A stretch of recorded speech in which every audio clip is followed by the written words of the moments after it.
Services, അതേപോലെ തന്നെ information security, അതിൽ സൈബർ ലോസ് പഠിക്കാനുണ്ട്, സൈബർ സെക്യൂരിറ്റി ഏതൊക്കെയാണ്, സൈബർ സെക്യൂരിറ്റിയിൽ വരുന്ന കാര്യങ്ങൾ എന്തൊക്കെയാണ്, സൈബർ ക്രൈംസ്, ഇങ്ങനെയുള്ള കാര്യങ്ങളാണ് നമ്മൾ ICT പഠിക്കാൻ വേണ്ടി പോകുന്നത്. ഓക്കെ, അപ്പോ ICT സർവീസ് എന്ന് പറയുമ്പോൾ ഫസ്റ്റ് നമ്മൾ പഠിക്കുന്നത് ഗവേണൻസ് എന്താണെന്നാണ്. ICT സർവീസിൽ ഫസ്റ്റ് നമ്മൾ പഠിക്കാൻ വേണ്ടി പോകുന്നത് ഗവേണൻസ്. ഗവേണൻസ് എന്ന് വെച്ചാല് വളരെ സിമ്പിൾ ആണ്. നമുക്ക് ഗവൺമെന്റിന്റെ എന്തെങ്കിലും വർക്കിംഗ് നമുക്ക് ഈസി ആയിട്ട് IT field through, IT information technology through നമുക്ക് ചെയ്യാൻ വേണ്ടി പറ്റുമെങ്കിൽ, അങ്ങനെ ഇൻഫോർമേഷൻ ടെക്നോളജി ത്രൂ നമ്മൾ കുറെ കാര്യങ്ങൾ കളക്ട് ചെയ്യുന്നു, അതിനെ പ്രോസസ് ചെയ്യുന്നു, അത് ആർക്കെങ്കിലും ഷെയർ ചെയ്ത് കൊടുക്കുകയാണെങ്കിൽ ഷെയർ ചെയ്ത് കൊടുക്കുന്നു, അതിനെ എക്സ്പ്ലെയിൻ ചെയ്യുന്നു, അങ്ങനെയുള്ള കാര്യങ്ങളൊക്കെ ചെയ്യാൻ വേണ്ടി ഹെൽപ്പ് ചെയ്യുന്ന എല്ലാ കാര്യങ്ങളും ഏതിലാണ് ഇൻക്ലൂഡ് ആവുക? ഗവേണൻസിലാണ്. നമ്മളിപ്പോ അക്ഷയയിൽ പോയാൽ അറിയാം, നമുക്ക് ഒരുപാട് ഗവൺമെന്റ് റിലേറ്റഡ് കാര്യങ്ങൾ അവിടെ നിന്ന് നമുക്ക് ചെയ്യാൻ വേണ്ടി പറ്റും. ഓക്കെ, അപ്പം അതൊക്കെ ഇൻക്ലൂഡ് ചെയ്യുന്നത് ICT യൂസ് ചെയ്തിട്ടാണ് നമ്മൾ എന്ത് ചെയ്യുന്നത്? ഗവൺമെന്റിന് എന്തെങ്കിലും കാര്യങ്ങൾ, ഗവൺമെന്റ് റിലേറ്റഡ് എന്തെങ്കിലും കാര്യങ്ങൾ ചെയ്യാൻ വേണ്ടിയിട്ടുണ്ടെങ്കിൽ അത് നമ്മൾ ചെയ്യുന്നത്. അതിന് നമ്മൾ എന്തെന്ന് പറയും? ഗവേണൻസ് എന്ന് പറയും. ഓക്കെ, അപ്പം ഗവൺമെന്റ് എന്താ ചെയ്യുന്നത്? നമ്മൾ ജനങ്ങൾക്ക് വേണ്ടിയിട്ട് കുറച്ചും കൂടി ഈസി ആയിട്ട്, അതേപോലെ തന്നെ കുറച്ചും കൂടി നമുക്ക് ഇംപ്ലിമെന്റ് ചെയ്യാനുള്ള ഒരു പോസിബിലിറ്റി ഈസി ആവാൻ വേണ്ടിയിട്ട്, അതിനൊക്കെ, പിന്നെ അതുപോലെ തന്നെ അവർക്ക് വേഗം സ്പീഡിൽ ഇൻഫോർമേഷൻസ് കളക്ട് ചെയ്യാൻ വേണ്ടിയിട്ട്, പ്രോസസ്സിങ് സ്പീഡിൽ നടക്കാൻ വേണ്ടിയിട്ട്, അതിനൊക്കെ വേണ്ടിയിട്ടാണ് ഗവേണൻസ് എന്ന് പറയുന്ന ഒരു സിസ്റ്റം കൊണ്ടുവന്നേക്കുന്നത്. അതാണ് ഗവേണൻസ്. ഇനി നെക്സ്റ്റ്, ഗവേണൻസിന്റെ ഫെസിലിറ്റീസ് എന്തൊക്കെയാണ്? നമ്മൾ പറഞ്ഞു ഗവേണൻസ് വഴിയാണ് നമ്മൾ എന്ത് ചെയ്യുന്നത്? ഗവൺമെന്റിലോട്ടുള്ള എല്ലാ കാര്യങ്ങളും ചെയ്യുന്നത്. അപ്പം എന്തൊക്കെ ഫെസിലിറ്റീസ് ആണ് ഗവേണൻസ് ത്രൂ നമുക്ക് കിട്ടുക? ഒന്നാമത്തത് G2G എന്ന് പറയുമ്പം ഗവൺമെന്റ് ടു ഗവൺമെന്റ് എന്തൊക്കെ ഫെസിലിറ്റീസ് കിട്ടും എന്ന് ചോദിച്ചാല്, ഇപ്പോ നമുക്ക് എന്തെങ്കിലും ഡാറ്റ, എന്തെങ്കിലും അപേക്ഷയൊക്കെ കൊടുക്കണമെങ്കിൽ നമ്മൾ എന്ത് ചെയ്യും? നമ്മൾ അക്ഷയ സെന്ററിലോട്ട് പോകും. ഓക്കെ, ആ അക്ഷയ സെന്ററിൽ നമുക്ക് അങ്ങനെയുള്ള കാര്യങ്ങളൊക്കെ ചെയ്യാനുള്ള സർവീസസ്, അവിടെ നമ്മളൊരു സർവീസ് ചാർജ് വാങ്ങി ആ കാര്യങ്ങൾ നമുക്ക് അവിടെ നിന്ന് ചെയ്യാൻ വേണ്ടി പറ്റും.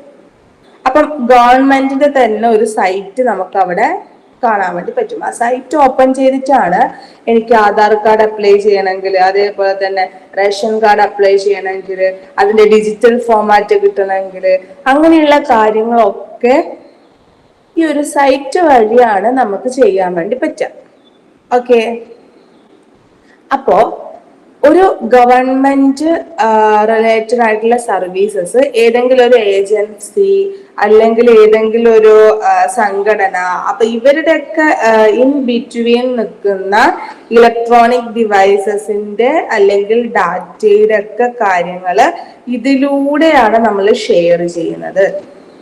അപ്പം ഡാറ്റേനെ എളുപ്പത്തിൽ ആക്സസ് ചെയ്യാനും അതേപോലെ തന്നെ ബാക്കിയുള്ളവർക്ക് ഷെയർ ചെയ്ത് കൊടുക്കാനുമുള്ള കാര്യം അവിടെ എന്തായിട്ട് മാറും? ഈസി ആയിട്ട് മാറും. അതാണ് G2G. ഡിസ്ട്രിക്റ്റ് എന്നൊക്കെ പറഞ്ഞ് ഒരുപാട് സൈറ്റ് ഉണ്ട്. നമുക്ക് കളക്ടറിന് വേണമെങ്കിൽ എന്തെങ്കിലും കംപ്ലൈന്റ്സ് ഉണ്ടെങ്കിൽ രജിസ്റ്റർ ചെയ്യാം. നമ്മുടെ ഭാഗത്തുള്ള എന്തെങ്കിലും ഇഷ്യൂസ് ഉണ്ടെങ്കിൽ അത് പോർട്ടലിൽ അപ്ഡേറ്റ് ചെയ്യാം. അതൊരു കംപ്ലൈന്റ് ആക്കി രജിസ്റ്റർ ചെയ്യാം. അങ്ങനെയുള്ള കുറെ കാര്യങ്ങൾ ചെയ്യുന്നതാണ് ഈ G2G എന്ന് പറയുന്നത്. ഓക്കെ, ഇനി G2G പോലെ തന്നെ അടുത്തതാണ് ഗവൺമെന്റ് ടു സിറ്റിസൺ. ഗവൺമെന്റിൽ നിന്ന് സിറ്റിസണിലോട്ട്, അതായത് നമ്മളുടെ ഗവൺമെന്റ്, ഈ ഒരു ഗവൺമെന്റിൽ നിന്ന് നമ്മളുടെ നോർമൽ ജനങ്ങളില്ലേ, അവരുമായിട്ടുള്ള കമ്മ്യൂണിക്കേഷൻ ഈസി ആക്കുക. അതാണ് G2G എന്ന് പറയുന്നത്. ഒരുപാട് കോമൺ ആയിട്ടുള്ള ആപ്ലിക്കേഷൻസ് അവിടെ, അല്ലെങ്കിൽ ഒരുപാട് കോമൺ ആയിട്ടുള്ള ഫങ്ഷണാലിറ്റീസ് അവിടെ അവൈലബിൾ ആയിരിക്കും. ഓക്കെ. അപ്പം ജനങ്ങളുടെയും അതേപോലെ തന്നെ നോർമൽ നമ്മളിവിടെ ജീവിക്കുന്ന മനുഷ്യന്മാരുടെ ഇടയിൽ അവിടെ എന്തുണ്ടാവും, ഒരു കമ്മ്യൂണിക്കേഷൻ, ഒരു പ്രോപ്പർ ആയിട്ടുള്ള കമ്മ്യൂണിക്കേഷൻ അവിടെ നടക്കും. രണ്ടാമത്തത് government to business. Government to business എന്ന് പറഞ്ഞാല് ഗവൺമെന്റിന് ഏതെങ്കിലും ഒരു ബിസിനസ് ഏജൻസിയുമായിട്ട് അല്ലെങ്കിൽ ഒരു ബിസിനസ് കമ്പനി ആയിട്ട് എന്തെങ്കിലും കമ്മ്യൂണിക്കേഷൻ ആവശ്യം ഉണ്ടെങ്കിൽ, ഏതെങ്കിലും ഒരു ബിസിനസ് ഏജൻസി ഒരു കമ്പനി ആയിട്ട് എന്തെങ്കിലും ഒരു കമ്മ്യൂണിക്കേഷൻ ആവശ്യമുണ്ടെങ്കിൽ അവർ സംസാരിക്കാതെ നമുക്കൊരു പോർട്ടൽ വഴി അല്ലെങ്കിൽ ഏതെങ്കിലും ഇലക്ട്രോണിക് ഡിവൈസസ് വഴി ICT ത്രൂ നമുക്ക് എന്ത് ചെയ്യാൻ വേണ്ടി പറ്റും, കമ്മ്യൂണിക്കേറ്റ് ചെയ്യാൻ വേണ്ടി പറ്റും. അതാണ് ഗവൺമെന്റ് ടു ബിസിനസ്. അപ്പം അവിടെ എന്താന്ന് വെച്ചാല് അങ്ങനെയുള്ള കാര്യങ്ങളിൽ നമുക്ക് കുറച്ചും കൂടെ എന്തായിരിക്കും, സെക്യൂർ ആയിരിക്കും, അതേപോലെ തന്നെ കോൺഫിഡൻഷ്യൽ ആയിരിക്കും. എല്ലാവരും അറിയേണ്ട കാര്യമായിരിക്കില്ല. ഒരു ഗവൺമെന്റ് ഏജൻസിയും അതേപോലെ തന്നെ ഏതെങ്കിലും ഒരു കമ്പനിക്കാരും തമ്മിലുള്ള ഒരു ഡീലായിരിക്കും. പക്ഷെ ഇത് എല്ലാവരും അറിയേണ്ട ആവശ്യമില്ല. അപ്പൊ അവിടെ എന്തുണ്ട്, ഒരു കോൺഫിഡൻഷ്യാലിറ്റി ഉണ്ട്. ഇനി government to employees. Government to employees എന്ന് പറഞ്ഞാല് G2E. അതായത് നമ്മുടെ ഗവൺമെന്റിലുള്ള ഗവൺമെന്റ് വർക്ക് ചെയ്യുന്ന എംപ്ലോയി പോലെ തന്നെ ഗവൺമെന്റ്, അവര് തമ്മിൽ ഇങ്ങനെ കമ്മ്യൂണിക്കേറ്റ് ചെയ്തുകൊണ്ടേയിരിക്കേണ്ട സിറ്റുവേഷൻസ് വരാം. അതിപ്പോ അവരുടെ ട്രാൻസ്ഫർ ആയാലും ശരി, അവരുടെ പേ സ്ലിപ്പ് ആയാലും ശരി, അവരുടെ പേ സ്കെയിൽ ആയാലും ശരി, അങ്ങനെയുള്ള കാര്യങ്ങളൊക്കെ നമുക്ക് കമ്മ്യൂണിക്കേറ്റ് ചെയ്തുകൊണ്ടേയിരിക്കാം. ഇനി ഇൻഷൂർ ആണെങ്കിൽ ഇൻഷൂർ. അപ്പൊ അവരുടെ ഇൻഡിവിജ്വൽ ഇൻഫോർമേഷൻസ് അല്ലെങ്കിൽ പേഴ്സണൽ ഇൻഫോർമേഷൻസ് ഒക്കെ നമുക്ക് ICT ത്രൂ കമ്മ്യൂണിക്കേറ്റ് ചെയ്യണമെങ്കിൽ, ഗവൺമെന്റിലോട്ട് കമ്മ്യൂണിക്കേറ്റ് ചെയ്യണമെങ്കിൽ, ഗവൺമെന്റിന് തിരിച്ച് ആ എംപ്ലോയീസിലോട്ട് കമ്മ്യൂണിക്കേറ്റ് ചെയ്യണമെങ്കിൽ അതിനു വേണ്ടിയിട്ടുള്ള ഒരു സിസ്റ്റമാണ് എന്ത്, G2E, ഗവൺമെന്റ് ടു എംപ്ലോയീസ്. ഇനി ഇതാണ് ആ സൈറ്റ് ഒക്കെ വരുന്നത്. ഈ സൈറ്റ് ത്രൂ ആണ് നമ്മൾ കമ്മ്യൂണിക്കേറ്റ് ചെയ്യുന്നത്. ഇനി എന്താണ് ഈ ഗവേണൻസ് ഇൻഫ്രാസ്ട്രക്ചർ? ഈ ഗവേണൻസ് ഇൻഫ്രാസ്ട്രക്ചർ എന്ന് വെച്ചാല് ഇപ്പം ഈ പറഞ്ഞിട്ടുള്ള ICTന്റെ കാര്യങ്ങളൊക്കെ ചെയ്യാൻ വേണ്ടിയിട്ട് നമുക്ക് എന്തുണ്ട്, സ്റ്റേറ്റ് ഡാറ്റാ സെന്റേഴ്സ് ഉണ്ട്. ഈ പറയുന്ന മുകളിൽ പറഞ്ഞ G2E, G2G, G2C എന്നൊക്കെ പറഞ്ഞിട്ടുള്ള കാര്യങ്ങൾ ചെയ്യാൻ വേണ്ടിയിട്ട് നമുക്ക് എന്തുണ്ട്, ഒരു ഗവൺമെന്റിന്റെ സ്റ്റേറ്റ് ഡാറ്റാ സെന്റർ ഉണ്ട്. ഓക്കെ. അപ്പം ഈ സ്റ്റേറ്റ് ഡാറ്റാ സെന്ററിനൊക്കെ തമ്മിൽ കണക്ട് ചെയ്യാൻ വേണ്ടിയിട്ട് ഒരു സ്റ്റേറ്റ് വൈഡ് ഏരിയ നെറ്റ്വർക്ക് ഉണ്ട്, SWAN. ഈ സ്റ്റേറ്റ് ഡാറ്റാ സെന്ററിനൊക്കെ തമ്മിൽ കണക്ട് ചെയ്യാൻ വേണ്ടിയിട്ട് എന്തുണ്ട്, ഒരു സ്റ്റേറ്റ് വൈഡ് ഏരിയ നെറ്റ്വർക്ക് ഉണ്ട്.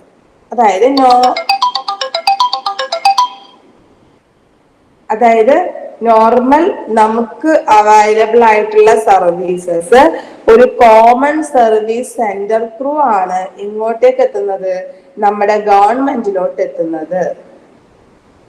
ഓക്കെ. അപ്പോ നമുക്ക് കമ്മ്യൂണിക്കേറ്റ് ചെയ്യേണ്ട കാര്യങ്ങൾ ഒരു കോമൺ സർവീസ് ത്രൂ ആണ് ഇങ്ങോട്ടേക്ക് എത്തുന്നത്, ഗവൺമെന്റിലോട്ട് എത്തുന്നത്. അതാണ് ഈ ഗവേണൻസ് ഇൻഫ്രാസ്ട്രക്ചർ എന്ന് പറയുന്നത്. ഇനി എന്താണ് സ്റ്റേറ്റ് ഡാറ്റാ സെന്റർ എന്ന് ചോദിച്ചാല്, ഇപ്പൊ ഈ ഗവേണൻസിന്റെ സർവീസസ് ഒക്കെ നമുക്ക് നടപ്പിലാക്കാൻ വേണ്ടിയിട്ടുള്ള ഒരു ഇമ്പോർട്ടന്റ് പാർട്സ് ആണ് സ്റ്റേറ്റ് ഡാറ്റാ സെന്റർ എന്ന് പറയുന്നത്. അത് national E governance plan, NEGP, അവരാണ് എന്ത് ചെയ്തിട്ടുള്ളത്, ഈ സ്റ്റേറ്റ് ഡാറ്റാ സെന്റർ എന്ന് പറയുന്ന സാധനം ഡെവലപ്പ് ചെയ്ത് കൊണ്ടുവന്നിട്ടുള്ളത്. ഓക്കെ. ഈ G2G അതേപോലെ തന്നെ G2E, G2C ഇതുപോലുള്ള കാര്യങ്ങളൊക്കെ നമുക്ക് കുറച്ചും കൂടി കോൺഫിഡൻഷ്യൽ ആയിട്ട്, നമ്മളുടെ ഡീറ്റെയിൽസ് ഒക്കെ വേറെ ഷെയർ ചെയ്യേണ്ട ആവശ്യമില്ലല്ലോ, നമ്മൾ ഗവൺമെന്റിലോട്ട് ഷെയർ ചെയ്യുന്നതല്ലേ. അപ്പം ഈ കാര്യങ്ങളൊക്കെ വേറൊരാൾക്ക് ഷെയർ ചെയ്യാൻ വേണ്ടിയിട്ട്, വേറൊരാൾക്ക് ഷെയർ ചെയ്യാത്ത രീതിയിൽ കോൺഫിഡൻഷ്യൽ ആയിട്ട് കൊണ്ടുവരാൻ വേണ്ടിയിട്ടും, അതേപോലെ തന്നെ ഈസി ആയിട്ട് നമുക്ക് എന്ത് ചെയ്യാൻ വേണ്ടി പറ്റും, നമ്മുടെ പ്രോസസ്സൊക്കെ ഇംപ്ലിമെന്റ് ചെയ്യാൻ വേണ്ടിയിട്ടും NGEPയുടെ അണ്ടറിലാണ് എന്തുള്ളത്, സ്റ്റേറ്റ് ഡാറ്റാ സെന്റർ ഉള്ളത്. ഓക്കെ. അതൊരു സെൻട്രൽ ഡാറ്റയാണ്, സെൻട്രൽ ഡാറ്റ റെപ്പോസിറ്ററി ആണ് സ്റ്റേറ്റിന്റെ. നമ്മുടെ ഡാറ്റ സ്റ്റോർ ചെയ്യുന്നതും അതേപോലെ തന്നെ ഓൺലൈൻ ഡെലിവറി സർവീസസ് ഒക്കെ പ്രൊവൈഡ് ചെയ്യുന്നതും പോർട്ടലിന്റെ സർവീസസ് ഒക്കെ പ്രൊവൈഡ് ചെയ്യുന്നതും സ്റ്റേറ്റ് ഇൻട്രാനെറ്റ് പോർട്ടലിന്റെ സർവീസസ് പ്രൊവൈഡ് ചെയ്യുന്നതും അതേപോലെ തന്നെ ഡിസാസ്റ്റർ റിലേറ്റഡ് റിക്കവറിയുടെ കാര്യങ്ങളും ഇതൊക്കെ എവിടെയാണ് സ്റ്റോർ ചെയ്ത് വെച്ചിട്ടുണ്ടാവുക? നമ്മുടെ സ്റ്റേറ്റ് ഡാറ്റാ സെന്ററിലാണ് സ്റ്റോർ ചെയ്ത് വെച്ചിട്ടുണ്ടാവുക. ഓക്കെ, അപ്പോൾ ഈ സ്റ്റേറ്റ് ഡാറ്റാ സെന്ററിലോട്ട് ഇതുപോലെ ഇൻഫോർമേഷൻസ് സ്റ്റോർ ചെയ്യാൻ വേണ്ടിയിട്ടാണ് നമ്മളുടെ CSC centres, Akshaya centres through ഒക്കെ നമ്മൾ എന്ത് ചെയ്യുന്നത്? പല കാര്യങ്ങൾക്കും ആപ്ലിക്കേഷൻ കൊടുക്കുകയൊക്കെ ചെയ്യുന്നത്. ഓക്കെ, ഇനി അടുത്തത് KS1, Kerala state wide area network. Kerala state wide area network എന്ന് പറയുന്നത് സ്റ്റേറ്റ് ഇൻഫോർമേഷൻ ഇൻഫ്രാസ്ട്രക്ചറിന്റെ ഒരു ബാക്ക് ബോൺ സെറ്റപ്പ് ആണെന്ന് പറയാം. സ്റ്റേറ്റ് ഇൻഫോർമേഷൻ ഇൻഫ്രാസ്ട്രക്ചറിന്റെ ഒരു ബാക്ക് ബോൺ സെറ്റപ്പ് ആണ് Kerala state wide area network. Okay, അപ്പോ ഈ നമ്മളുടെ സ്റ്റേറ്റ് ഇൻഫ്രാസ്ട്രക്ചറിൽ ഇപ്പൊ നമ്മളിപ്പം ട്രിവാൻഡ്രം, കൊച്ചി, കോഴിക്കോട് അപ്പൊ അങ്ങനെയുള്ള മെയിൻ ആയിട്ടുള്ള സിറ്റീസിനൊക്കെ തമ്മിൽ കമ്മ്യൂണിക്കേറ്റ് ചെയ്യാൻ വേണ്ടിയിട്ട് നമ്മൾ എന്ത് ചെയ്യും? ഇതിനെയൊക്കെ ഹബ്ബാക്കി വെക്കും. അപ്പം ഏകദേശം 14 ഡിസ്ട്രിക്ട് എടുക്കുകയാണെങ്കിൽ ആ 14 ഡിസ്ട്രിക്റ്റിലും കൂടി ഏകദേശം 182 ബ്ലോക്ക് പഞ്ചായത്ത് ഉണ്ടാവും. അപ്പം ഈ ബ്ലോക്ക് പഞ്ചായത്തുകളൊക്കെ തമ്മിൽ കണക്ട് ചെയ്യും. ഓക്കെ, അപ്പം ഇങ്ങനത്തെ ഒരു ചെയിൻ ത്രൂ ആണ് നമ്മള് ഡാറ്റക്ക് അപേക്ഷ കൊടുക്കുന്നതും അപേക്ഷയൊക്കെ നമ്മളുടെ KSWAN വഴി എങ്ങോട്ടേക്ക് സ്റ്റോർ ചെയ്യുന്നതും ഡാറ്റാ സെന്ററിലോട്ട് സ്റ്റോർ ചെയ്യുന്നതും ഒക്കെ ചെയ്യുന്നത്. ഇതും എന്തുതന്നെയാണ്? G2G, G2C, G2E എന്ന് പറയുന്ന ആ ഒരു സർവീസസിനൊക്കെ കൂടി കണക്ട് ചെയ്ത് നമ്മൾ കൊണ്ടുപോകുന്നതാണ് എന്ത്? Kerala state wide area network എന്ന് പറയുന്നത്, അല്ലെങ്കിൽ KS1. ഓക്കെ,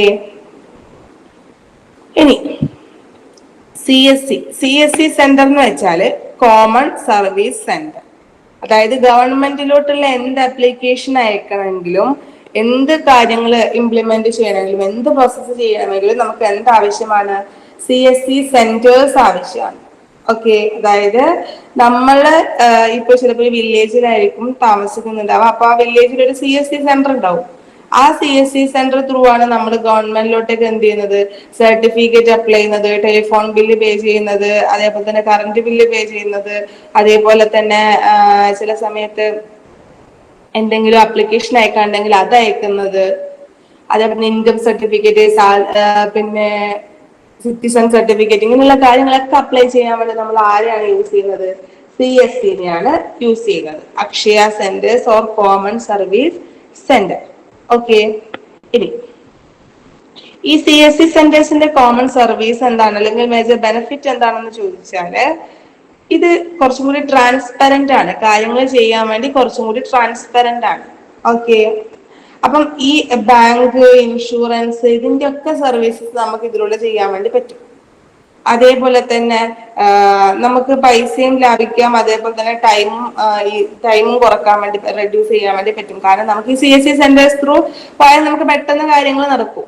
ഓക്കെ, അതേപോലെ തന്നെ എന്തെങ്കിലും അഗ്രികൾച്ചർ റിലേറ്റഡ് കാര്യങ്ങൾ എന്തെങ്കിലും അപ്ലൈ ചെയ്യാനുണ്ടെങ്കിൽ, അതെന്തെങ്കിലും കൊടുക്കാനുണ്ടെങ്കിൽ അതൊക്കെ ഇതുവഴി പറ്റും. അതേപോലെ തന്നെ ഡിസാസ്റ്റർ റിലേറ്റഡ് എന്തെങ്കിലും കാര്യങ്ങൾ കൊടുക്കാനുണ്ടെങ്കിൽ അത് ഇത് ത്രൂ പറ്റും. അതൊക്കെയാണ് ഈ ഒരു ഗവേണൻസിന്റെ മേജർ ബെനിഫിറ്റ് എന്ന് പറയുന്നത്. ഓക്കെ, ഇനി ഇതിന്റെ ചാലഞ്ചസ് അല്ലെങ്കിൽ ഡിസഡ്വാൻറ്റേജസ് എന്താണെന്ന് ചോദിച്ചാല് ഈ ഒരു CSC സെന്റേഴ്സ് കൊണ്ടുവരാൻ വേണ്ടിയിട്ട് ഫസ്റ്റ് ഒരു ഹ്യൂജ് എമൗണ്ട് നമ്മൾ ഇൻവെസ്റ്റ് ചെയ്യണം. ഇൻവെസ്റ്റ് ചെയ്താൽ മാത്രമാണ് നമുക്ക് എന്ത് ചെയ്യാൻ വേണ്ടി പറ്റുക? ഈ പറയുന്ന കാര്യങ്ങളിലൂടെയൊക്കെ പ്രോസസ് ചെയ്യാൻ വേണ്ടി പറ്റുക. അതേപോലെ തന്നെ ഇതിന്റെ സെക്യൂരിറ്റി റിലേറ്റഡ് കാര്യങ്ങൾ നമ്മൾ എന്ത് ചെയ്യണം? 100% എൻഷുർ ചെയ്ത ശേഷം മാത്രമാണ് ഈ ഒരു കാര്യത്തിലോട്ട് കടക്കാൻ വേണ്ടി പറ്റുള്ളൂ. അതർവൈസ് അതിൽ നിന്ന് പല ഡാറ്റയും അല്ലെങ്കിൽ ഡീറ്റെയിൽസും കയ്യിൽ നിന്ന് പോകാനുള്ള ചാൻസ്. ഓക്കെ, ജവാദ കേൾക്കുന്നുണ്ടല്ലോ അല്ലേ? കേൾക്കുന്നുണ്ട്. Okay, useful governance website. നമ്മൾ ഗവേണൻസിൽ ഒരുപാട് കാര്യങ്ങൾ ചെയ്യുന്നുണ്ടെന്ന് പറഞ്ഞു. അതിൽ നമ്മൾ യൂസ് ചെയ്യുന്ന വെബ്സൈറ്റ് ഏതൊക്കെയാണ്? കോമൺ ആയിട്ട് യൂസ് ചെയ്യുന്ന വെബ്സൈറ്റ് ഇപ്പൊ www.dhsckerala.government.in അത് ഗവൺമെന്റിന്റെ സൈറ്റ് ആണ് എന്നറിയാൻ വേണ്ടിയിട്ട് നമുക്ക് എന്തുണ്ട് .guv.in എന്ന് പറഞ്ഞിട്ടായിരിക്കും അവസാനം എക്സ്റ്റൻഷൻ ഉണ്ടാവുക .gov. അപ്പൊ DHSC കേരള എന്ന് വെച്ചാല് ഡിസ്ട്രിക്ട് ഹയർ സെക്കൻഡറി എഡ്യൂക്കേഷൻ, അതായത് ഇത് ആർക്കൊക്കെയാണ് ഈ സർവീസസ് അവൈലബിൾ ആവുക? സ്റ്റുഡൻസിന്, ടീച്ചേഴ്സിന്, സ്കൂൾ അഡ്മിനിസ്ട്രേഷന്, ഇവർക്കൊക്കെ അവൈലബിൾ ആവുന്ന ഒരു സർവീസ് ആണ് dhsckerala.government.in. അതേപോലെ തന്നെ ഇ ഡിസ്ട്രിക്ട് എന്ന് വെച്ചാല് ഒരു പബ്ലിക്കിലോട്ട് എന്തെങ്കിലും ഗവൺമെന്റ് സർവീസസ് കൊണ്ടുവരണമെങ്കിൽ അതിന് വേണ്ടിയിട്ടുള്ള സൈറ്റ് ആണ് ഇ ഡിസ്ട്രിക്ട്. ഓക്കെ, ഇനി അതേപോലെ തന്നെ itmission.kerala.government.in, അതായത് ഗവൺമെന്റ് വെബ്സൈറ്റിൽ എന്തെങ്കിലും IT സർവീസസ് അല്ലെങ്കിൽ IT ആക്ട് നമുക്ക് ആവശ്യമുണ്ടെങ്കിൽ അതിന് വേണ്ടിയിട്ട് നമ്മൾ യൂസ് ചെയ്യുന്ന സൈറ്റ് ആണ് itmission.kerala.government.in. spark.government.in. സ്പാർക്ക് എന്ന് വെച്ചാല് G2E എന്ന് വെച്ചാൽ ഗവൺമെന്റ് ടു എംപ്ലോയീസ്. ആ ഒരു ഗവൺമെന്റ് എംപ്ലോയീസിന്റെ പേറോൾ സിസ്റ്റം, അവരുടെ പേഴ്സണൽ ഇൻഫോർമേഷൻസ്, അവരുടെ ഇതൊക്കെ അവൈലബിൾ ആയിട്ടുള്ള സൈറ്റ് ആണ് ഇത് www.spark.government.in. ഓക്കെ, ഇനി ഇപ്പൊ ഈ ഗവേണൻസിന്റെ ചലഞ്ചസ് നമ്മൾ പറഞ്ഞു. അതിലൊരു കാര്യം കൂടി പറയാൻ വിട്ടുപോയി. ഇപ്പം നമ്മള് ഈ ഗവേണൻസ് ത്രൂ കമ്പ്യൂട്ടർ അല്ലെങ്കിൽ വെബ് യൂസ് ചെയ്തിട്ടാണ് നമ്മൾ എന്ത് ചെയ്യുന്നത്, ഇതൊക്കെ പ്രൊവൈഡ് ചെയ്യുന്നത്. അപ്പൊ സെക്യൂരിറ്റി ഒരു മെയിൻ പ്രശ്നമാണെന്ന് പറഞ്ഞു. അപ്പൊ സെക്യൂരിറ്റി റിലേറ്റഡ് കാര്യങ്ങൾ നമ്മൾ നോക്കിയിട്ടില്ലെങ്കിൽ അവിടെ സൈബർ അറ്റാക്കിനുള്ള സാധ്യത കൂടുതലാണ്. ഓക്കെ, അതേപോലെ തന്നെ ഈ ഗവേണൻസിൽ നമ്മൾ പേഴ്സണൽ ഇൻഫോർമേഷൻസും അതേപോലെ തന്നെ ബയോമെട്രിക് ഡാറ്റയും നമ്മൾ ഈ ഏജൻസി ആയിട്ട് എന്ത് ചെയ്യുന്നു, കമ്മ്യൂണിക്കേറ്റ് ചെയ്തുകൊണ്ടേയിരിക്കണം. അക്ഷയ സെന്ററിൽ നമ്മളുടെ ബയോമെട്രിക് ഇൻഫോർമേഷൻസ് പോകുന്നുണ്ട്, അതേപോലെ തന്നെ നമ്മളുടെ പേഴ്സണൽ ഇൻഫോർമേഷൻസ് പോകുന്നുണ്ട്, OTPs പോകുന്നുണ്ട്.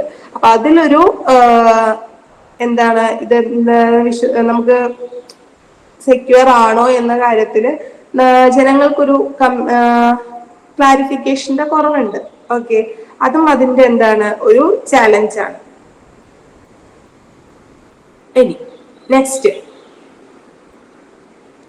അതേപോലെ തന്നെ വെബ്സൈറ്റ് ആണ് www.rti.government.in. അതായത് ഗവൺമെന്റിൽ ആരെയിൽ നിന്ന് നമുക്ക് എന്തെങ്കിലും അപേക്ഷ കൊടുത്തിട്ട് നമുക്ക് എന്ത് ചെയ്യാം, നമ്മുടെ വിവരാവകാശ നിയമം ത്രൂ നമുക്ക് 2005 പ്രകാരം നമുക്ക് എന്തെങ്കിലും ഒരു ഇൻഫോർമേഷൻസ് കിട്ടിയിട്ടുണ്ടോ അല്ലെങ്കിൽ അതിനുള്ള റിപ്ലൈ കിട്ടുന്നുണ്ടോ ഉള്ള കാര്യങ്ങളൊക്കെ ചെയ്യാൻ വേണ്ടിയിട്ടാണ് RTI യൂസ് ചെയ്യുന്നത്. അതേപോലെ തന്നെ ഇൻകം ടാക്സ് ഇന്ത്യ.government.in.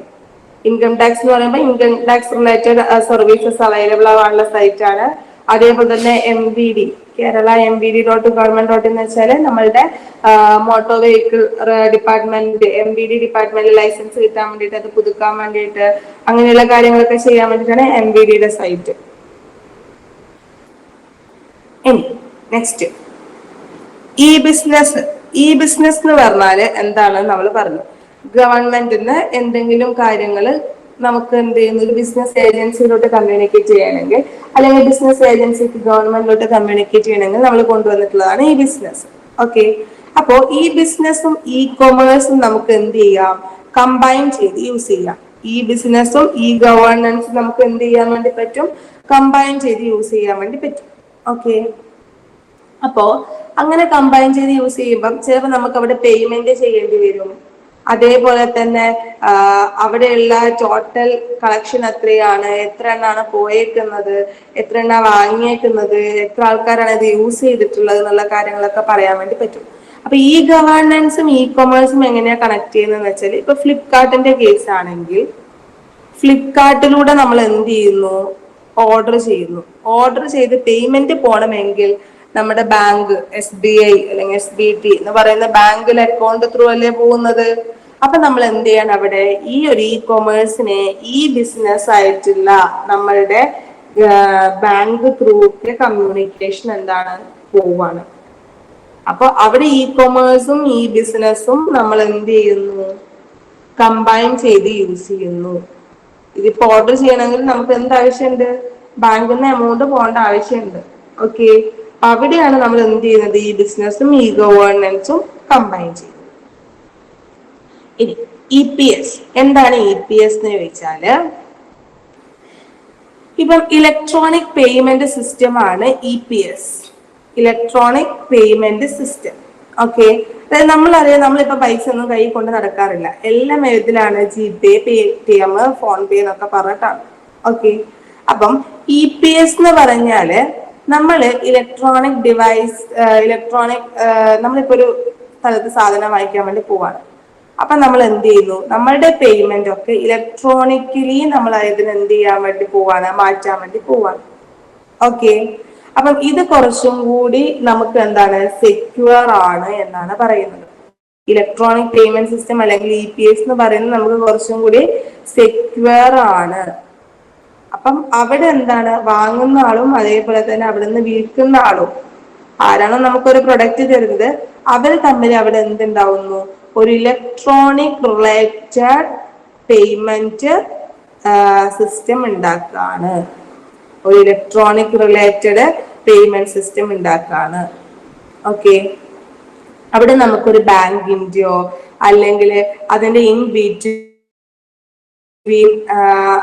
ആരുടെങ്കിലും ഒക്കെ ഒരു ഹെൽപ്പോട് കൂടി, അതായത് ക്രെഡിറ്റ് കാർഡ് ആവാം, ഡെബിറ്റ് കാർഡ് ആവാം, ഇലക്ട്രോണിക് ചെക്ക് ആവാം, ഡിജിറ്റൽ പേയ്മെന്റ് ആവാം.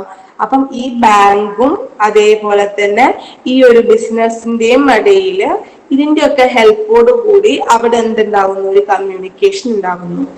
സാധനം വാങ്ങിക്കാൻ വേണ്ടി പോയി ക്രെഡിറ്റ് കാർഡ് കൊടുക്കുന്നു, ഡെബിറ്റ് കാർഡ് കൊടുക്കുന്നു, ഇലക്ട്രോണിക് ചെക്ക് കൊടുക്കുന്നു. ഓക്കെ, അതാണ് EPS അല്ലെങ്കിൽ ഇലക്ട്രോണിക് പേയ്മെന്റ് സിസ്റ്റം എന്ന് പറയുന്നത്. ഇനി ഇ ബാങ്കിങ് എന്ന് വെച്ചാല് നമ്മള് ഇപ്പൊ ഒരു ബാങ്കിങ് സർവീസ് ഡയറക്ട്ലി നമ്മളുടെ കസ്റ്റമേഴ്സുമായിട്ട് കമ്മ്യൂണിക്കേറ്റ് ചെയ്യാൻ വേണ്ടി പോവാണ്. ഓക്കെ, അങ്ങനെ ഡയറക്ട്ലി കസ്റ്റമേഴ്സുമായിട്ട് കമ്മ്യൂണിക്കേറ്റ് ചെയ്യാന്ന് പറയുമ്പോൾ ഇപ്പൊ ATM, debit card, credit card, internet banking, core banking, ഇതുപോലുള്ള ഒരുപാട് പുതിയ ഫെസിലിറ്റീസ് നമുക്കിപ്പോൾ അവൈലബിൾ ആണ്. അപ്പൊ നമുക്കൊരു പൈസ എടുക്കണമെങ്കിൽ നമ്മൾ ബാങ്കിൽ പോകേണ്ട ആവശ്യമില്ല, നമുക്ക് ഒരുപാട് ഓപ്ഷൻസ് അവൈലബിൾ ആണ്. ഡെപ്പോസിറ്റ് ചെയ്യണമെങ്കിൽ ബാങ്കിൽ പോകേണ്ട ആവശ്യമില്ല, ഇല്ലല്ലോ. അങ്ങനെയുള്ള കാര്യങ്ങളാണ് നമ്മൾ എന്തിൽ പറയുന്നത്, ഈ ബാങ്കിങ്ങിൽ പറയുന്നത്. അതായത് പേയ്മെന്റ് റിലേറ്റഡ് അല്ലെങ്കിൽ പൈസ ആയിട്ടുള്ള കാര്യങ്ങളൊന്നും തന്നെ നമ്മൾ ഡയറക്ട്ലി കമ്മ്യൂണിക്കേറ്റ് ചെയ്യേണ്ട ആവശ്യമില്ല. നമുക്ക് ഈ ബാങ്കിങ് റിലേറ്റഡ് നമുക്ക് അതിന് എന്ത് ചെയ്യാൻ വേണ്ടി പറ്റും, കമ്മ്യൂണിക്കേറ്റ് ചെയ്യാൻ വേണ്ടി പറ്റും. അതിനെയാണ് ഈ ബാങ്കിങ് അല്ലെങ്കിൽ ഇലക്ട്രോണിക് ബാങ്കിങ് എന്ന് പറയുന്നത്. ഈ ബാങ്കിങ് തരത്തിൽ കമ്മ്യൂണിക്കേറ്റ് ചെയ്യാന്ന് വെച്ചാൽ debit card, credit card, ATM, അതേപോലെ തന്നെ ഇന്റർനെറ്റ് ബാങ്കിങ്, കോർ ബാങ്കിങ്, ഇതുപോലുള്ള സിസ്റ്റം വഴി നമ്മൾ കമ്മ്യൂണിക്കേറ്റ് ചെയ്യുന്നു. ഇനി ഈ ബിസിനസിന്റെ അഡ്വാൻറ്റേജസ് എന്തൊക്കെയാണെന്ന് ചോദിച്ചാല്, ഇത് ജിയോഗ്രഫിക്കൽ ലിമിറ്റേഷൻസിനെ ഓവർകം ചെയ്യുന്നു. അതായത് നോർമലി ഇപ്പൊ ഞാനൊരു ബിസിനസ് ചെയ്യുമ്പം നമുക്ക് കുറച്ച് ചെറിയൊരു ഏരിയയിൽ മാത്രമാണ് അതിന്റെ സർവീസ് അവൈലബിൾ ആവുള്ളൂ. ഞാനൊരു കടയിട്ടാല് ആ ഒരു ഏരിയയിൽ മാത്രമാണ് ആ ഒരു സർവീസ് അവൈലബിൾ ആവുക.